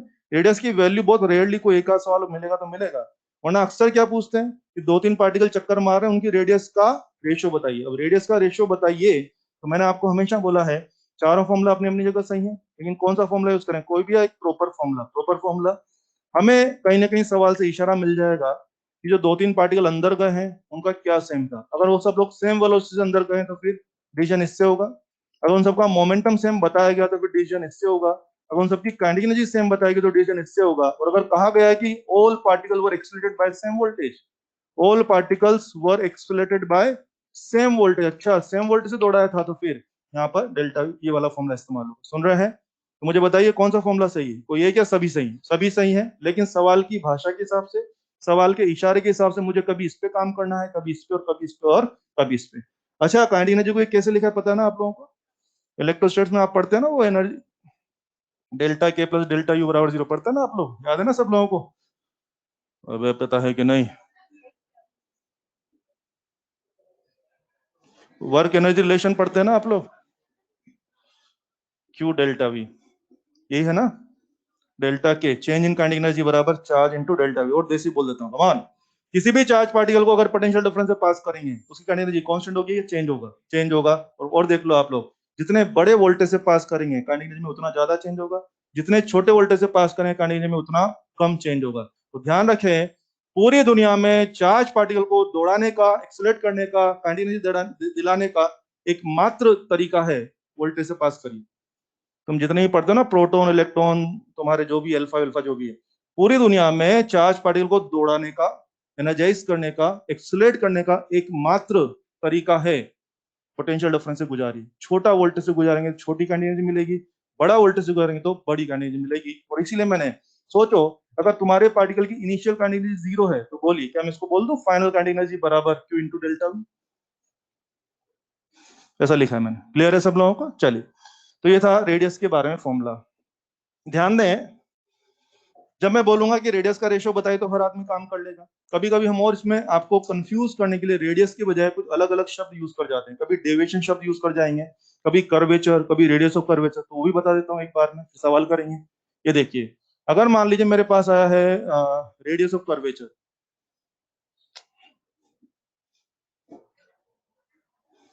अगर मैंने कहा है radius of curvature, that is simply radius. जिस पार्टिकल की रेडियस ज्यादा है उसी की रेडियस ऑफ कर्वेचर भी ज्यादा है। लेकिन अगर मैंने सिर्फ कहा है कर्वेचर, वो उल्टा मामला चलेगा, प्रोपोर्शनल टू 1 अपॉन रेडियस। अगर मैंने कभी कहा डेविएशन, वो भी रेडियस का उल्टा मामला चलेगा। लिख लीजिए जिसको जो लिखना है, अब हम खेलेंगे।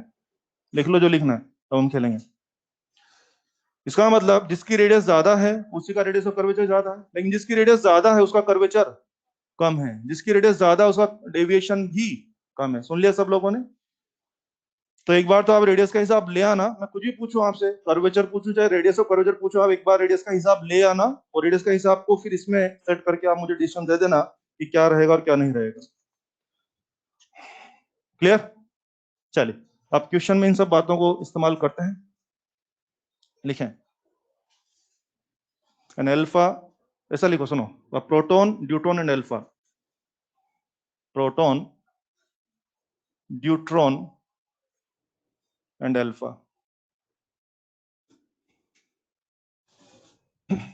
शॉर्ट में लिख दो, making circle in uniform B, making circle in UTF, making circle in UTF. समझ जाओगे यूटीएफ? सब लोग वहां चले गए हैं, यूटीएफ में चले गए, और क्या कर रहे हैं वहां पे? चक्कर मार रहे हैं। क्या कर रहे हैं आजकल? चक्कर, तीनों जाके वहां चक्कर मार रहे हैं। ठीक है, चक्कर मार रहे हैं। देन फाइंड, फाइंड इस तरह से लिख दो यार, R P R D R alpha का रेशियो, यानी कि उन सबकी रेडियस का रेशियो चाहिए। क्या लिख दिया मैंने? Radius proton, radius deuteron and radius alpha का वैल्यू नहीं मांग रहा हूँ, रेशियो चाहिए। अब ध्यान दीजिए, इस तरह का सवाल करने के लिए आपको सभी पार्टिकल के मास और चार्ज का आइडिया होना चाहिए। अगर नहीं पता तो मैं बता देता हूँ। प्रोटॉन का मास mp रहेगा और चार्ज रहेगा प्लस ई। ड्यूट्रॉन का मास शायद 2 mp रहेगा और चार्ज कितना होगा? प्लस ई। अल्फा का मास 4 mp रहेगा और ये होता है प्लस 2। जिनको नहीं पता है वो पता रखें, क्वेश्चन में प्रोवाइड नहीं किया जाएगा, मैं तो पढ़ा रहा हूँ इसलिए लिख के दिया मैंने। ठीक है ना, क्वेश्चन में देंगे नहीं, आपको पता होना चाहिए। अब काम शुरू करें। यस, इसमें मैं 3-4 अलग अलग क्वेश्चन कराऊंगा। मैंने आपसे मांगा कि भाई तीनों पार्टिकल चक्कर मार रहे, रेडियस का रेशियो चाहिए इफ। पहला question, same velocity, same velocity क्या मतलब? मतलब सब लोगों की वेलोसिटी क्या है? सेम। बोलिए किससे बात करूं, कोई भी फॉर्मूला या वेलोसिटी वाला फॉर्मूला? आर बराबर M V by Q B. और हाँ, जो फालतू बातें उनको यहीं पे काट दो, फॉर्मूला को थोड़ा सा इजी कर लो। देखो सबकी वेलोसिटी सेम काट दिया, सब लोग एक ही माहौल में काट दिया, तो लॉजिक क्या बचा? क्या M by Q? Yes, radius proportional to M by Q. तो ऐसा करें, सभी के लिए एम बाई क्यू का रेशियो सेट कर देते हैं। चलो चलो काम शुरू करें। M P by E, this is 2 mp by E, and this is 4 mp by 2e। जरा चेक करना कितना आंसर है। 122 आ रहा है क्या? कंफर्म कर लो फटाफट से।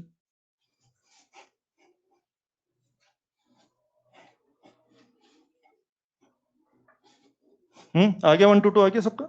चलिए second part, second part please. Same momentum,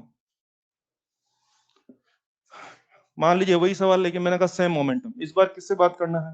सिर्फ मोमेंटम वाले फॉर्मूला पे जाना है। और अभी भी कोई नालायक अगर इधर उधर गया तो गलत आंसर लेके आएगा। आपको इशारा आ चुका है कि सेम मोमेंटम, तो चुपचाप सिर्फ मोमेंटम फॉर्मूला पे जाए। ये रहा formula, momentum same B same. क्या लॉजिक तैयार है? 1/q, come on get the answer. हाँ 1/e। हाँ बोलें क्या है? 2 2 1। क्या ये आ रहा है क्या? कंफर्म कर दें फटाफट से। Third, same kinetic energy, same kinetic energy. कुछ इशारा मिला आप लोगों को? Root of 2m kinetic energy upon Q B. Kinetic energy same काट दो, टू तो वैसे बकवास है, काट दो, बी काट दो। Logic is root M by Q. पूरा फॉर्मूला घींचने की जरूरत नहीं है, पहले फॉर्मूला की सफाई कर लो, जो जिनसे हम उनको भगा दो। लॉजिक तैयार है, कम on get the answer, gate the answer.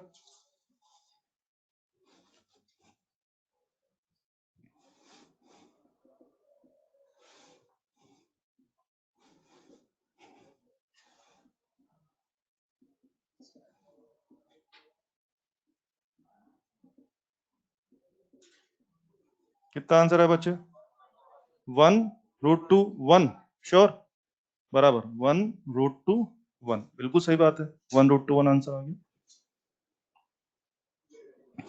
कर पा रहे हैं ना? और हाँ, ये थर्ड पार्ट जो भी किया ना अपन ने अभी 2 3 साल पहले अपने एग्जाम का क्वेश्चन ये वाला, उसमें तीनों पार्टिकल गए थे और उन्होंने सेम कैंडिडेट देकर भेजा था, तो वहां पे अपना आंसर ये गया। अगर वही क्वेश्चन वो सेम मोमेंटम बोलता या सेम बोलता तो मैं अकॉर्डिंगली काम करता। मुद्दा ये नहीं कि सवाल एग्जाम में ये था कि वो था, मुद्दा हमें सही फॉर्मूला यूज करना आना चाहिए। हो जाएगा बच्चे? चलिए fourth, all accelerated by same voltage, all accelerated by same voltage. चलो आंसर लेके आओ। इशारा मिल ही गया होगा। Fourth, come on get the answer. Last वाला, बराबर, सही। Come on get the answer, जल्दी से आंसर लाइए।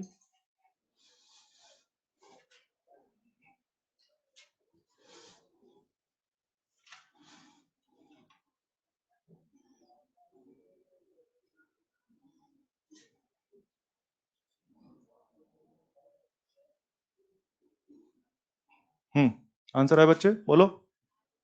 1√2, पीछे भी √2 आ रहा है? श्योर? बराबर, 1√2 आंसर आ रहा होगा। ये देखिए इस बार आपने क्या अप्रोच लिया होगा? √2m Q delta V upon Q B, ये लिया होगा। Delta V same, B same, टू बकवास।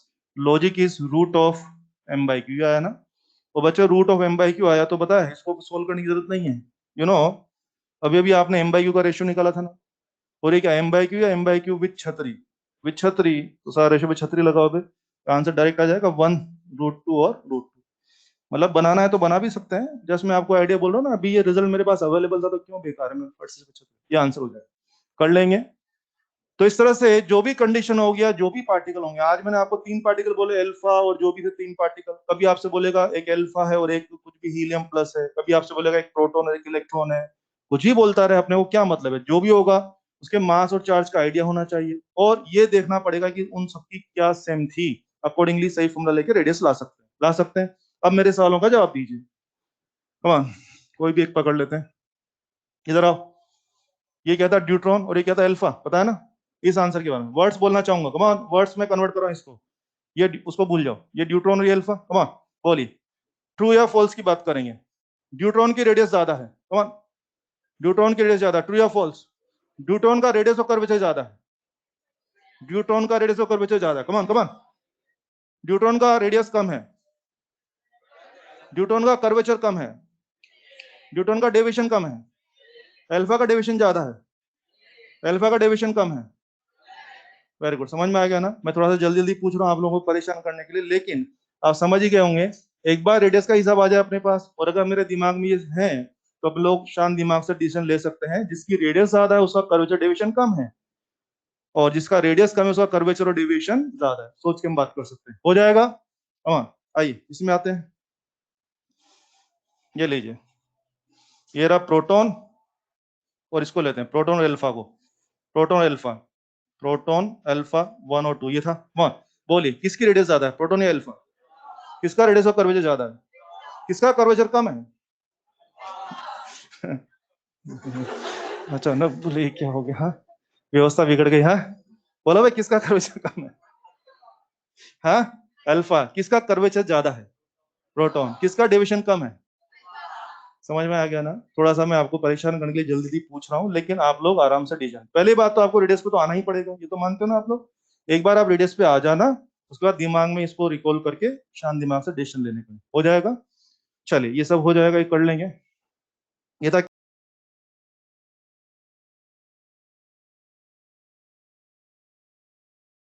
यूटीएफ में जाके चक्कर मार रहे हैं और दोनों का मोमेंटम सेम है। प्रोटॉन इलेक्ट्रॉन वहां जाके चक्कर मारे, दोनों का मोमेंटम सेम है। बोला किसका रेडियस कम ज्यादा होगा? क्या सेम होगा? कुछ समझे? मोमेंटम सेम है तो मैं कहाँ गया? P by Q B, momentum same, B same, और प्रोटॉन इलेक्ट्रॉन का चार्ज भी सेम। तो बोलिए बच्चे, क्या दोनों की रेडियस सेम हो जाएगी? तो कर सकते हैं, ये भी अपने एग्जाम का क्वेश्चन। तो मैंने ये सब रेडियस के बारे में हो गया है, ठीक है। आप बात को आगे बढ़ाते हैं। मैंने सुना है कि आजकल आप चक्कर मार रहे हैं खेतों में। चलिए, तो चक्कर मार रहे हैं तो चक्कर मारने में टाइम तो लगता होगा, तो मुझे बात करनी है कि एक चक्कर में आपको कितना टाइम लगता है? Time period.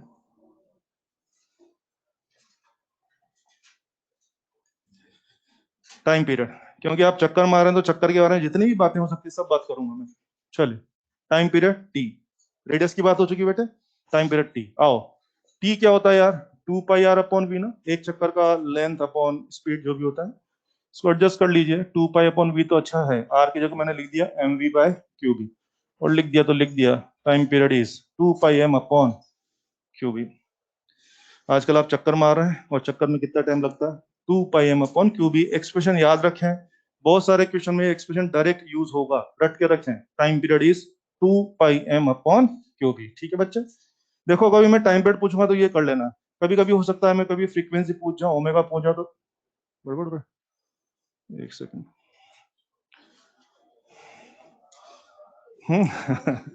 हाँ, फटाफट से पूरा खत्म कर दो नहीं।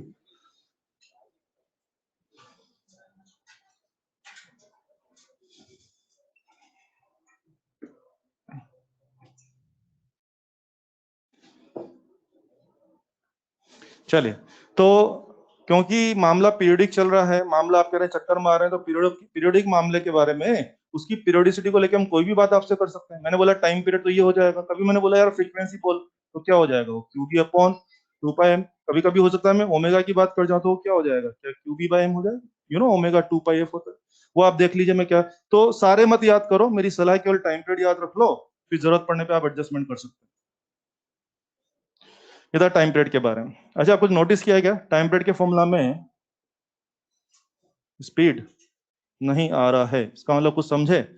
ज्यादा स्पीड से आओ चाहे कम स्पीड से आओ, यस टाइम पीरियड अलग अलग की सेम सेम, सेम सेम। नहीं ना, अपनी नहीं, अपनी नहीं। लिख लो ना, छोटा सवाल लिखो ना। Two protons making circle in UTF. Short में बोल रहा हूँ, two protons making circle, making circles in UTF. दो प्रोटॉन वहां जाके चक्कर मार रहे हैं यूटीएफ में जाके। और साथ में ऐसा लिख, टू प्रोटॉन्स, ऐसा लिख देना यार, V1 more than V2। बस थोड़ा सा डिस्कशन करने आ जाओ।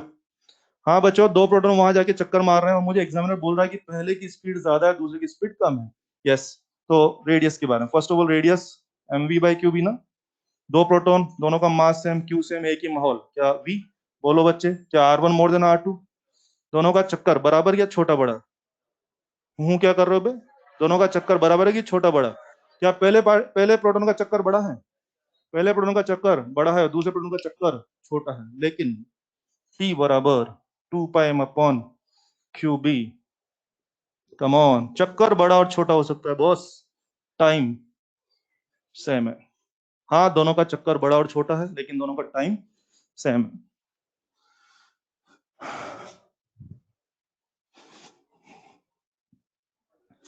मैथ्स तो अपना काम कर ही रहा है, लेकिन क्या आपको थोड़ा सा कॉमन सेंस भी जस्टिफाइड लगता है कि यस?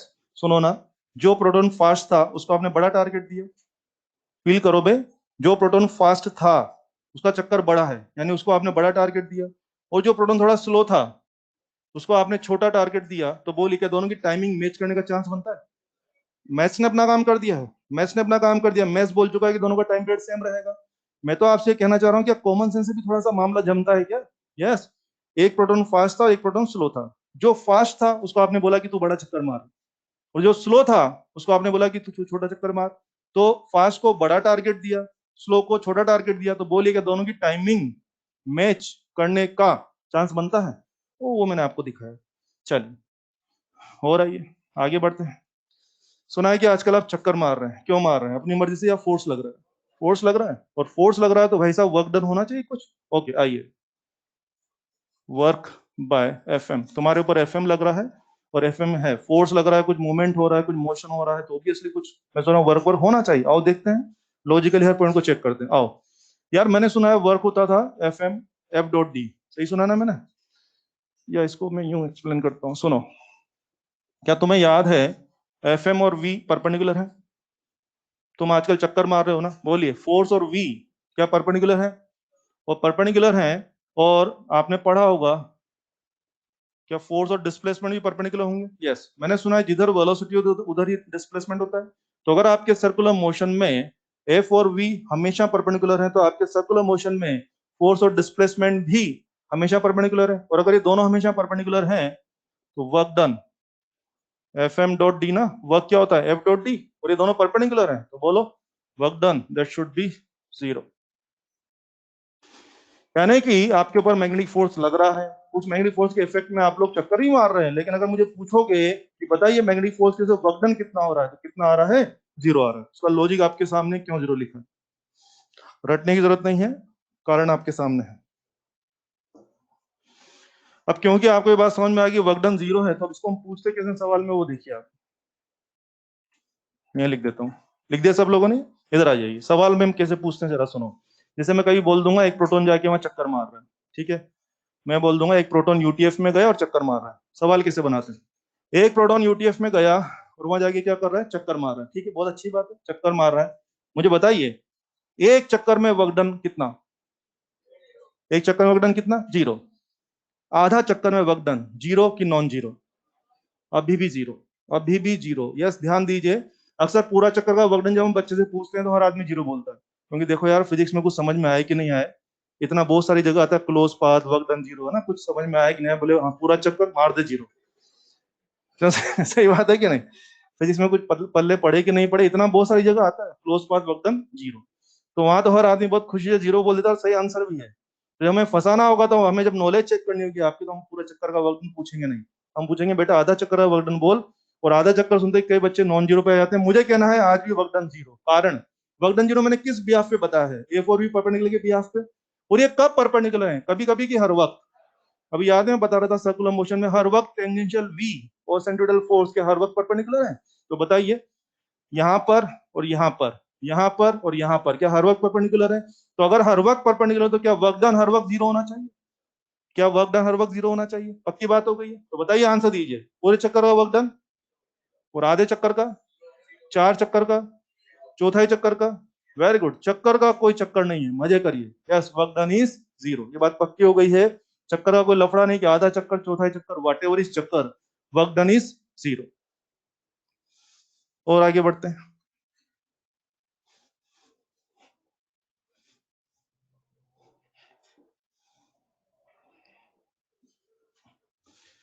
आपको याद होगा, आप पढ़ते हैं work done is change into kinetic energy, work energy theorem. Mechanics तो आप लोगों का स्ट्रॉन्ग होता है, वहां से आप जानते हैं।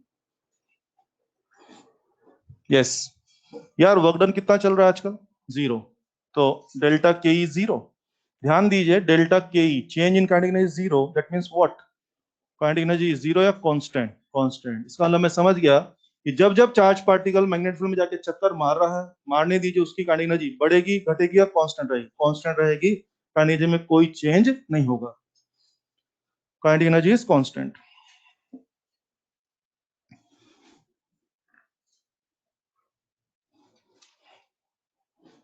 फिर आंसर दीजिए, लिख दिया सब लोगों ने, काइनेटिक एनर्जी क्या रहेगी, कांस्टेंट रहेगी। फिर आंसर दीजिए, बोलो। एक प्रोटॉन यूटीएफ में जाके चक्कर मार रहा है, एंट्री के टाइम उसकी काइनेटिक एनर्जी थी मान लीजिए 10 इलेक्ट्रॉन वोल्ट। एक चक्कर के बाद काइनेटिक एनर्जी क्या हो जाएगी, और आधा चक्कर के बाद, और 4 चक्कर के बाद, वेरी गुड, चक्कर का कोई चक्कर नहीं है, मजे करिए, kinetic energy will be constant. Clear. अपने एग्जाम में नीट में क्वेश्चन जो है वो सुने, ऐसे वर्बली आंसर करना है। एक चार्ज पार्टिकल यूटीएफ में जाके चक्कर मार रहा है, find gain in its kinetic energy after half circle. सुन लिया ना, आपके दिमाग में भरा हुआ है काइनेटिक एनर्जी कांस्टेंट, उसने क्या बोला कि आधे चक्कर के बाद गेन इन काइनेटिक एनर्जी क्या जीरो रहेगा, हो गया, आंसर हो गया, ये करना है, चलिए ये भी हो जाएगा। और एक काम के बाद बताऊं आपको, देखो अभी आजकल अपना चार्ज पार्टिकल मैग्नेटिक फील्ड के इफेक्ट में चक्कर मार रहा है, और आपने बोला change in kinetic energy zero, बोला ना आपने। मैं अभी से बात कर लेता हूँ आगे की भी।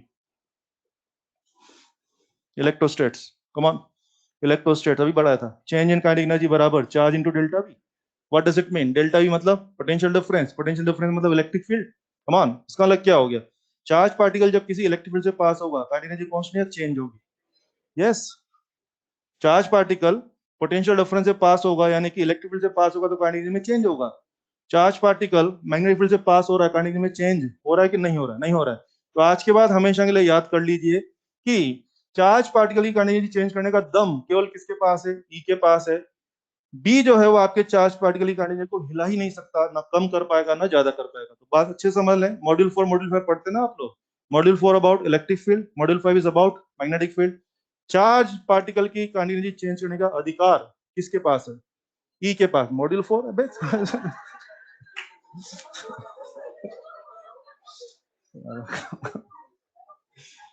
बहुत बढ़िया, कितने मासूम लोग हैं ना, एकदम एकदम बहुत बढ़िया मॉड्यूल। चलिए, चार्ज पार्टिकल की काइनेटिक एनर्जी चेंज करने का पूरा कंट्रोल किसके पास है, इलेक्ट्रिक फील्ड, वेरी गुड, किसके पास है, electric field. Magnetic field charge particle की काइनेटिक एनर्जी चेंज कर सकता है कि नहीं कर सकता, नहीं कर सकता, जरा सी भी नहीं कर सकता। वो सिर्फ पार्टिकल को मोड़ सकता है बस, काइनेटिक एनर्जी हिलाने का दम उसके पास नहीं है। तो जब भी मुझे पार्टिकल की काइनेटिक एनर्जी चेंज करनी, तो मैं उसको कहां से गुजारूं, बी से गुजारूं कि ई से गुजारूं, ई से गुजारना पड़ेगा। बात पक्की होगी ना। चलिए, इस सब मैं तैयारी करा रहा हूँ, आपको एक मशीन पढ़ाई जाएगी आगे, साइक्लोट्रॉन, साइक्लोट्रॉन नाम सुने हो, पढ़ाऊंगा आगे, तो वहां से भी बातें यूज करूंगा, तो कहीं ना कहीं मैं आगे की तैयारियां कर रहा हूँ। आ जाओ, आगे बढ़े जवानों, काइनेटिक एनर्जी कांस्टेंट हो गई है, आगे बढ़े। काइनेटिक एनर्जी क्या होती है यार, half M V square, that is constant ना, तो फिर क्या हो गया, वी इज कांस्टेंट।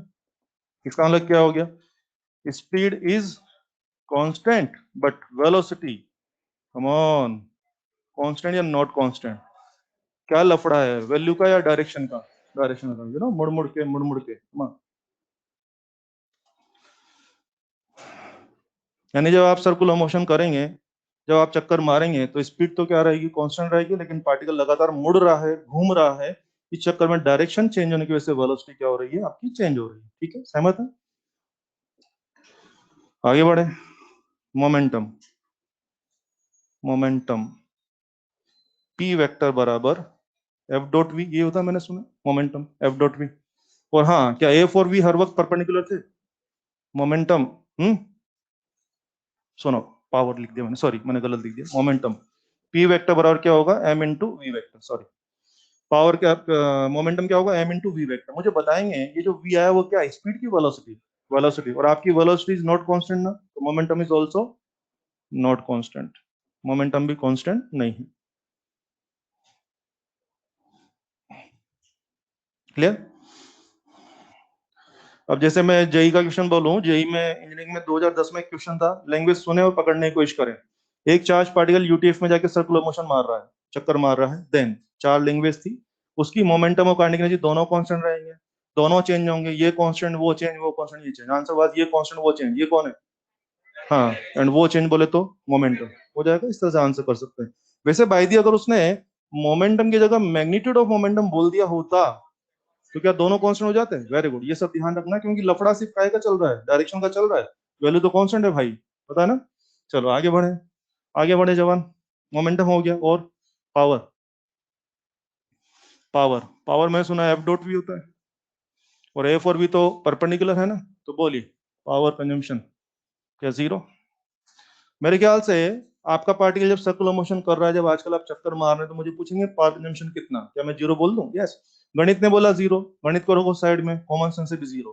पावर होता क्या है? रेट ऑफ वर्क डन ना।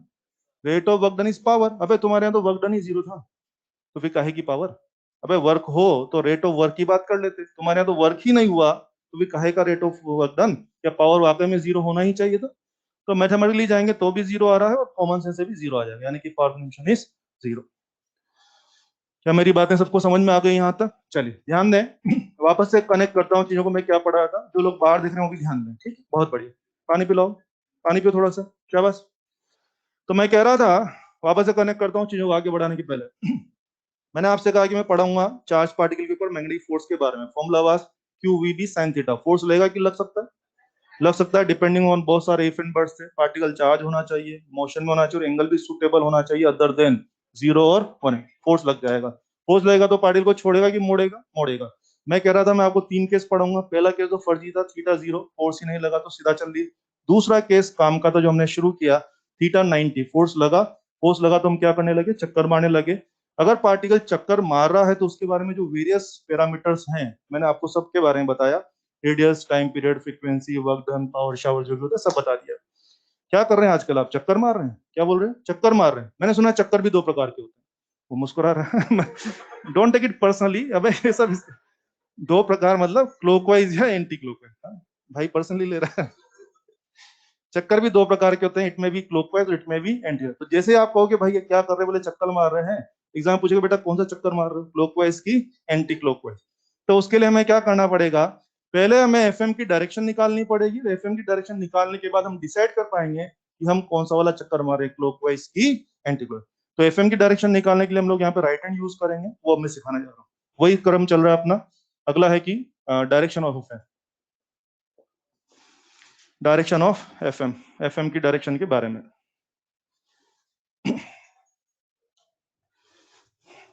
ये अपना राइट हैंड हो गया, इसमें राइट हैंड यूज करना पड़ेगा, कहानियां नहीं लिखवाऊंगा, सीधा अप्लाई करें। तो अपना राइट हैंड हो गया, राइट हैंड को इस तरफ फैला के रखना है।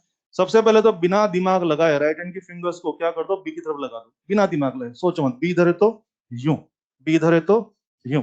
आपका दोस्त आपके सामने, उसके पेट में बोले ये ले, हाँ। आपका फ्रेंड आपके सामने खड़ा, बोले इधर आ, बोले ये। बढ़िया है ना? एग्जाम में इन्विजिलेटर को बोला, बोले इधर आ। ठीक है, वो ठीक रहेगा, बेस्ट है वो। तो सबसे पहले तो क्या करें, दिमाग ही मत लगाएं। सबसे पहले तो फिंगर को क्या कर दें, बी की तरफ डाल दें।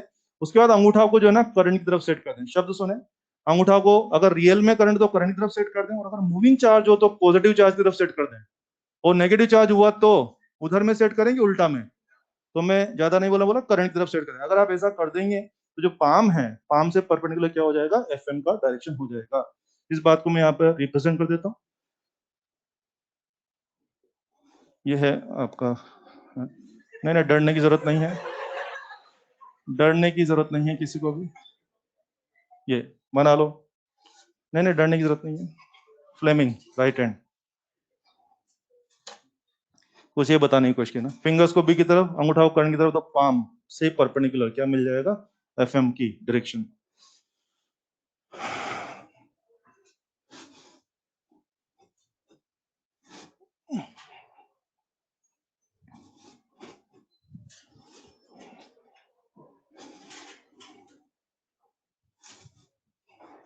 ठीक है, चलो से। और हाँ, मजे की बात है कि मैंने आपसे कहा था ना एफएम के मैं चार टॉपिक पढ़ाऊंगा, चारों टॉपिक के अंदर एफएम की डायरेक्शन निकालने का यही तरीका रहेगा। टॉपिक चार रहेंगे एफएम के, सभी में एफएम की डायरेक्शन निकालने का यही सिंगल तरीका है। तो डायरेक्शन पर अच्छे से कमांड रखें ताकि आपको कहीं भी दिक्कत नहीं आएगी। अब आओ इसकी प्रैक्टिस करते हैं थोड़ा सा। हटा दूं, हटा दूं? चलिए, अब ध्यान दीजिए, प्रैक्टिस के लिए मैं बोर्ड पे एक डायग्राम बना रहा हूँ। हम सब मिलकर पहले बोर्ड पे ही प्रैक्टिस करेंगे, कॉपी में आप बाद में लिखेंगे। एक बार काम पकड़ में आया तो फिर सब जगह आसान हो जाएगा। उस एक ही फोटो में हम मिलजुल के तीन चार पार्टिकल डालेंगे, और हम सब मिलकर के डिसाइड करेंगे कि फोर्स कहाँ लग रहा है, और पार्टिकल क्लॉकवाइज घूमेगा कि एंटी क्लॉकवाइज। आइए जस्ट प्रैक्टिस के लिए एक फोटो बना रहा हूँ, आप अपनी कॉपी में बाद में बनाएंगे और मेरी हेल्प करें जरा, और सब लोग बोर्ड पे ही काम करने का भी। कमा फील्ड क्या दिख रहा है, फील्ड कैसा है, यस परपेंडिकुलर और इनवर्ड, फील्ड हो गया। अब ध्यान दीजिए, छोटे छोटे शब्दों पे ध्यान दें, क्योंकि हमें पता है कि आपको क्या क्या आता है और आप कहाँ कहाँ गलती करते हैं, ये भी हमें पता है। कमा एक प्रोटोन आ रहा है, मुझे पूछ रहे पार्टिकल कैसे। एग्जामिनर ने पूछा कि बताए पार्टिकल क्लॉकवाइज मारेगा कि एंटी क्लॉकवाइज, तो मैं बोलता हूँ कि पहले हमें एफएम की डायरेक्शन निकालनी पड़ेगी। सबसे पहली बात, वेलोसिटी बोर्ड के प्लेन में है और बी अंदर है, क्या वाकई में सर्कुलर मोशन? वेलोसिटी बोर्ड के प्लेन में और बी अंदर, वी और बी परपेंडिकुलर, क्या वाकई में circular motion? Yes circular motion. अब ये सुनते दिमाग में आता है कि क्लॉकवाइज की एंटी क्लॉकवाइज, क्या एफएम की डायरेक्शन निकाले? सबसे पहले तो हाथ यूं करके बोलेंगे हाँ, समझ रहे, जय महाकाल बोले कि हाँ, उनके सामने लोग डरा दो बोले कि ये यस, सबसे पहले यूं, और यूं करके क्या यूं, थोड़ा कष्ट होगा, करना पड़ेगा यूं, ये बेस्ट है। क्या फोर्स कहाँ लग रहा है बच्चे? ऊपर। तो अब क्या करें, अगर यूं सोच, अगर फोर्स नहीं लगता तो पार्टिकल सीधा जाता ना, फोर्स ऊपर लगा तो पार्टिकल को धीरे धीरे ऊपर मोड़ दीजिए, और फोर्स नीचे लगता तो पार्टिकल को धीरे धीरे नीचे मोड़ दीजिए। फिलहाल आपके यहाँ कहाँ लगा? ऊपर। देखो ना पार्टिकल मुड़ेगा, मुड़ मुड़ के मुड़ मुड़ के मुड़ मुड़ के मुड़ मुड़ के, क्या कर दिया मुड़ मुड़ के? क्या एंटी क्लॉकवाइज? Anti clockwise. और आइए और सुने, अगर पार्टिकल अभी फोर्स अगर आप नीचे बताते तो मैं नीचे घुमाता और नीचे मुड़ते तो क्या हो जाता हो, क्या क्लॉकवाइज हो जाता? तो जस्ट पहले एफएम की डायरेक्शन निकाल लें, उसके बाद पार्टिकल को धीरे धीरे एफएम की तरफ मोड़ते जाइए, डेविएट करते जाइए, तो अपने आप जान पाएंगे कि क्लॉकवाइज घूम रहे हैं कि एंटी। और सुने, और मैं आपको बताता हूँ कॉमन मिस्टेक क्या होती है। हमारा ऑब्जर्वेशन ये है कि एफएम की डायरेक्शन तो लगभग हर बच्चा सही बताता है, उसके बाद क्लॉकवाइज और एंटी क्लॉकवाइज बताने में आधे बच्चे गलती करते हैं। तो गलती कैसे होती है मैं बताता हूँ आपको, सुने। पार्टिकल आ रहा है, इसका हिसाब बच्चा कैसे लगाता है, एफएम ऊपर, एफएम ऊपर, पार्टिकल, बच्चा फिर बच्चा क्या सोचता है, हाँ पार्टिकल ऊपर मुड़ेगा सर, मुड़ मुड़ के मुड़ मुड़ के मुड़ मुड़ के, बोले हाँ सर क्लॉकवाइज हो गया। आप समझ रहे हैं गड़बड़ क्या हुई है? इसका भी फोर्स ऊपर ही आया, अपना भी फोर्स ऊपर आया, अपन भी ऊपर ही मुड़ रहे हैं, ये भी ऊपर ही मुड़ रहा है, अपना पाथ आ रहा है एंटी क्लॉकवाइज, इसका आ रहा है क्लॉकवाइज। फर्क क्या है? आई थिंक ये तुरंत मुड़ गए, और हम तुरंत मुड़ गए या ग्रेजुअली मुड़ रहे हैं? ग्रेजुअली, क्या हम धीरे धीरे मुड़ रहे हैं? तो मेक श्योर सही डायरेक्शन लाने का एक ही आइडिया है, जिधर फोर्स लगे उधर तुरंत मुड़ना है कि स्लोली स्लोली? स्लोली स्लोली मुड़ना है, गड़बड़ नहीं होनी चाहिए। चलो ये हो गया, हेल्प करो मेरी। ये लीजिए इलेक्ट्रॉन इधर से आ रहा है, यस। सबसे पहले ये यूं, इलेक्ट्रॉन आ रहा है ऊपर, तो बोलो करंट ऊपर या नीचे में, तो ये बेस्ट रहेगा। सब लोग अभी बोर्ड के हिसाब से प्रैक्टिस कर लें, कॉपी पे आप बाद में कर लें प्लीज। आइए बोलिए, फोर्स कहाँ लग रहा है? Right word. फोर्स कहाँ लग रहा है बच्चे? Right word. अब क्या सोच है, फोर्स नहीं लगता तो सीधे भाग जाते, अब क्या करें, सीधे भाग जाएंगे? राइट वर्ड मुड़े, राइट वर्ड मुड़े, आओ, मुड़ मुड़ के मुड़ मुड़ के मुड़ मुड़ के मुड़ मुड़ के, क्या कर दिया है मुड़ मुड़ के? क्लॉकवाइज कर दिया मुड़ मुड़ के। हाँ ये लीजिए, अल्फा, अल्फा पॉजिटिव पार्टिकल होता है। बोर्ड के हिसाब से हिसाब लगा के मुझे फाइनल आंसर दीजिए, क्लॉकवाइज या एंटी क्लॉकवाइज? क्लॉकवाइज है, नहीं मुझे फोर्स की डायरेक्शन नहीं चाहिए, मुझे तो सुनना है कि क्लॉकवाइज या anti clockwise. Anti clockwise sure, very good, बहुत अच्छा है। यूं, यूं, फोर्स कहाँ लग रहा है? नीचे। फोर्स नीचे लग रहा है, फोर्स नहीं लगता तो सीधे भागकर नीचे, तो मुड़ जाइए, मुड़ मुड़ के मुड़ मुड़ के मुड़ मुड़ के, क्या कर दिया मुड़ मुड़ के? Anti clockwise. क्लियर है सब लोगों को? तो सीधी सी बात है, सबसे पहले एफएम की डायरेक्शन निकाल लिया करें। अब तो एफएम की डायरेक्शन निकालना बहुत आसान लग रहा होगा आपको, पहले से भी आता होगा, एफएम की डायरेक्शन निकालना बहुत आसान है। एफएम की डायरेक्शन जिस तरफ लगे, पार्टिकल को धीरे धीरे उस तरफ घुमाते जाइए, तो आप जान पाएंगे कि क्लॉकवाइज घूमना है कि एंटी क्लॉकवाइज घूमना है। क्लियर? ओके, मुझे आंसर दीजिए। ये इलेक्ट्रॉन, कम ऑन आंसर दीजिए, क्लॉकवाइज या anti clockwise? Clockwise, very good. अब मैं एक बात और बताता हूँ आप लोगों को, ध्यान दीजिए। एक मंत्र बता देता हूँ आपको, किसी पर्टिकुलर फील्ड में एक पॉजिटिव जो करेगा सारे पॉजिटिव वही करते हैं। टाइम बचाने का आइडिया है। फिर सुन लीजिए, एक पर्टिकुलर फील्ड में एक पॉजिटिव ने जो किया, एक पॉजिटिव ने मान लो एंटी क्लॉकवाइज किया ना, तो सारे पॉजिटिव एंटी क्लॉकवाइज करेंगे, और सारे नेगेटिव फिर क्या करेंगे? क्लॉकवाइज करेंगे। और इस बात का कोई फर्क नहीं पड़ता कि एंट्री कहां से हुई है, एंट्री यहां से, यहां से, या यहां से, यहां से, कोई फर्क नहीं पड़ता। फिर सुन लीजिए, एक पर्टिकुलर फील्ड में एक पॉजिटिव पार्टिकल जिस तरह का क्लॉकवाइज एंटी क्लॉकवाइज ट्रेस करेगा, सारे पॉजिटिव वही करेंगे, और सारे पॉजिटिव अगर सेम टाइप का करेंगे तो सारे नेगेटिव सेम टाइम का जस्ट उल्टा करेंगे, जस्ट उल्टा। और इस बात से कोई फर्क नहीं पड़ता कि एंट्री यहां से हुई है कि यहां से हुई कि यहां से हुई है। इसका मतलब क्या हो गया, अगर मुझे किसी पर्टिकुलर फील्ड में एक पार्टिकल का पता लग जाए कि क्या कर रहा है, तो क्या मैं बाकी का हिसाब लगाए बिना आंसर दे सकता हूँ? यस। जैसे मान लीजिए अभी मैंने प्रोटॉन का आपको पढ़ा है, मैंने प्रोटॉन का आपको पढ़ा दिया था कि हाँ ये आ गया कौन सा, एंटी क्लॉकवाइज। पता है, इसमें मुझे अगर प्रोटॉन का पता था कि एंटी क्लॉकवाइज, तो मैं आपको ये दुनिया भर के पूछ रहा था ना अभी, मुझे इनको बना के देखने की भी जरूरत नहीं थी, मेरे दिमाग में पहले से आंसर था। और आंसर क्यों था पता है ना, अगर एक प्रोटॉन ने एंटी क्लॉकवाइज मारा तो सारे पॉजिटिव एंटी क्लॉकवाइज ही करेंगे। वो तो भी सारे नेगेटिव क्या करने वाले हैं, क्लॉकवाइज, और वो आपको दिख भी रहा होगा। सुन लिया आपने, बना लीजिए जिसको बनाना है। अच्छा एक बात और सुने, आपने देखा मैंने कहीं भी पूरा सर्कल नहीं बनाया। कारण, कब पूरा सर्कल बनेगा, कब आधा बनेगा, कब चौथाई बनेगा, इसके बारे में बहुत सारी टर्म्स एंड कंडीशन है। मैं अगली क्लास में वो सारी टर्म्स कंडीशन आपको बताऊंगा। अभी हमें सिर्फ इतना ही घुमाना है कि हम ये जान पाए कि क्लॉकवाइज घूम रहे हैं कि एंटी क्लॉकवाइज। पूरा सर्कल नहीं बनाना है, पूरा सर्कल बनाना ही गलत हो जाएगा।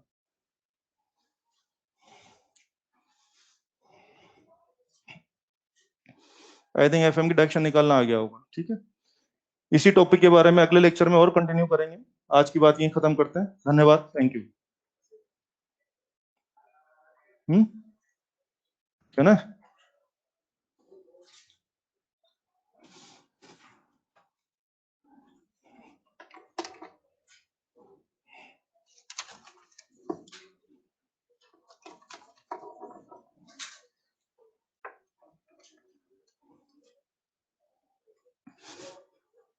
हम्म। देखो, अब जाके ना चेहरे पे मुस्कुराहट आई है। ऐसे पिछले पूरे 1.5 घंटे से बैठे हुए यूं करके। है ना। अब जाके पहले ही ले आते यार ये खबर, ना पहले कम से कम 1.5 घंटे आराम से तो पढ़ लेते खुशी खुशी। नहीं, 1.5 घंटे पहले आती अगर ये खबर तो पढ़ने का इंतजाम अलग होता आप लोगों का, नहीं। 1.5 घंटे से बैठे यूं करके। अब जाके चलो कोई बात नहीं। हाँ, डाउट तो इनको आते ही नहीं है। डाउट वाट तो नहीं, कहाँ डाउट वाट बोले कि अंतर्यामी लोग हैं तो सब। हो गया भाई। चलिए धन्यवाद, थैंक यू।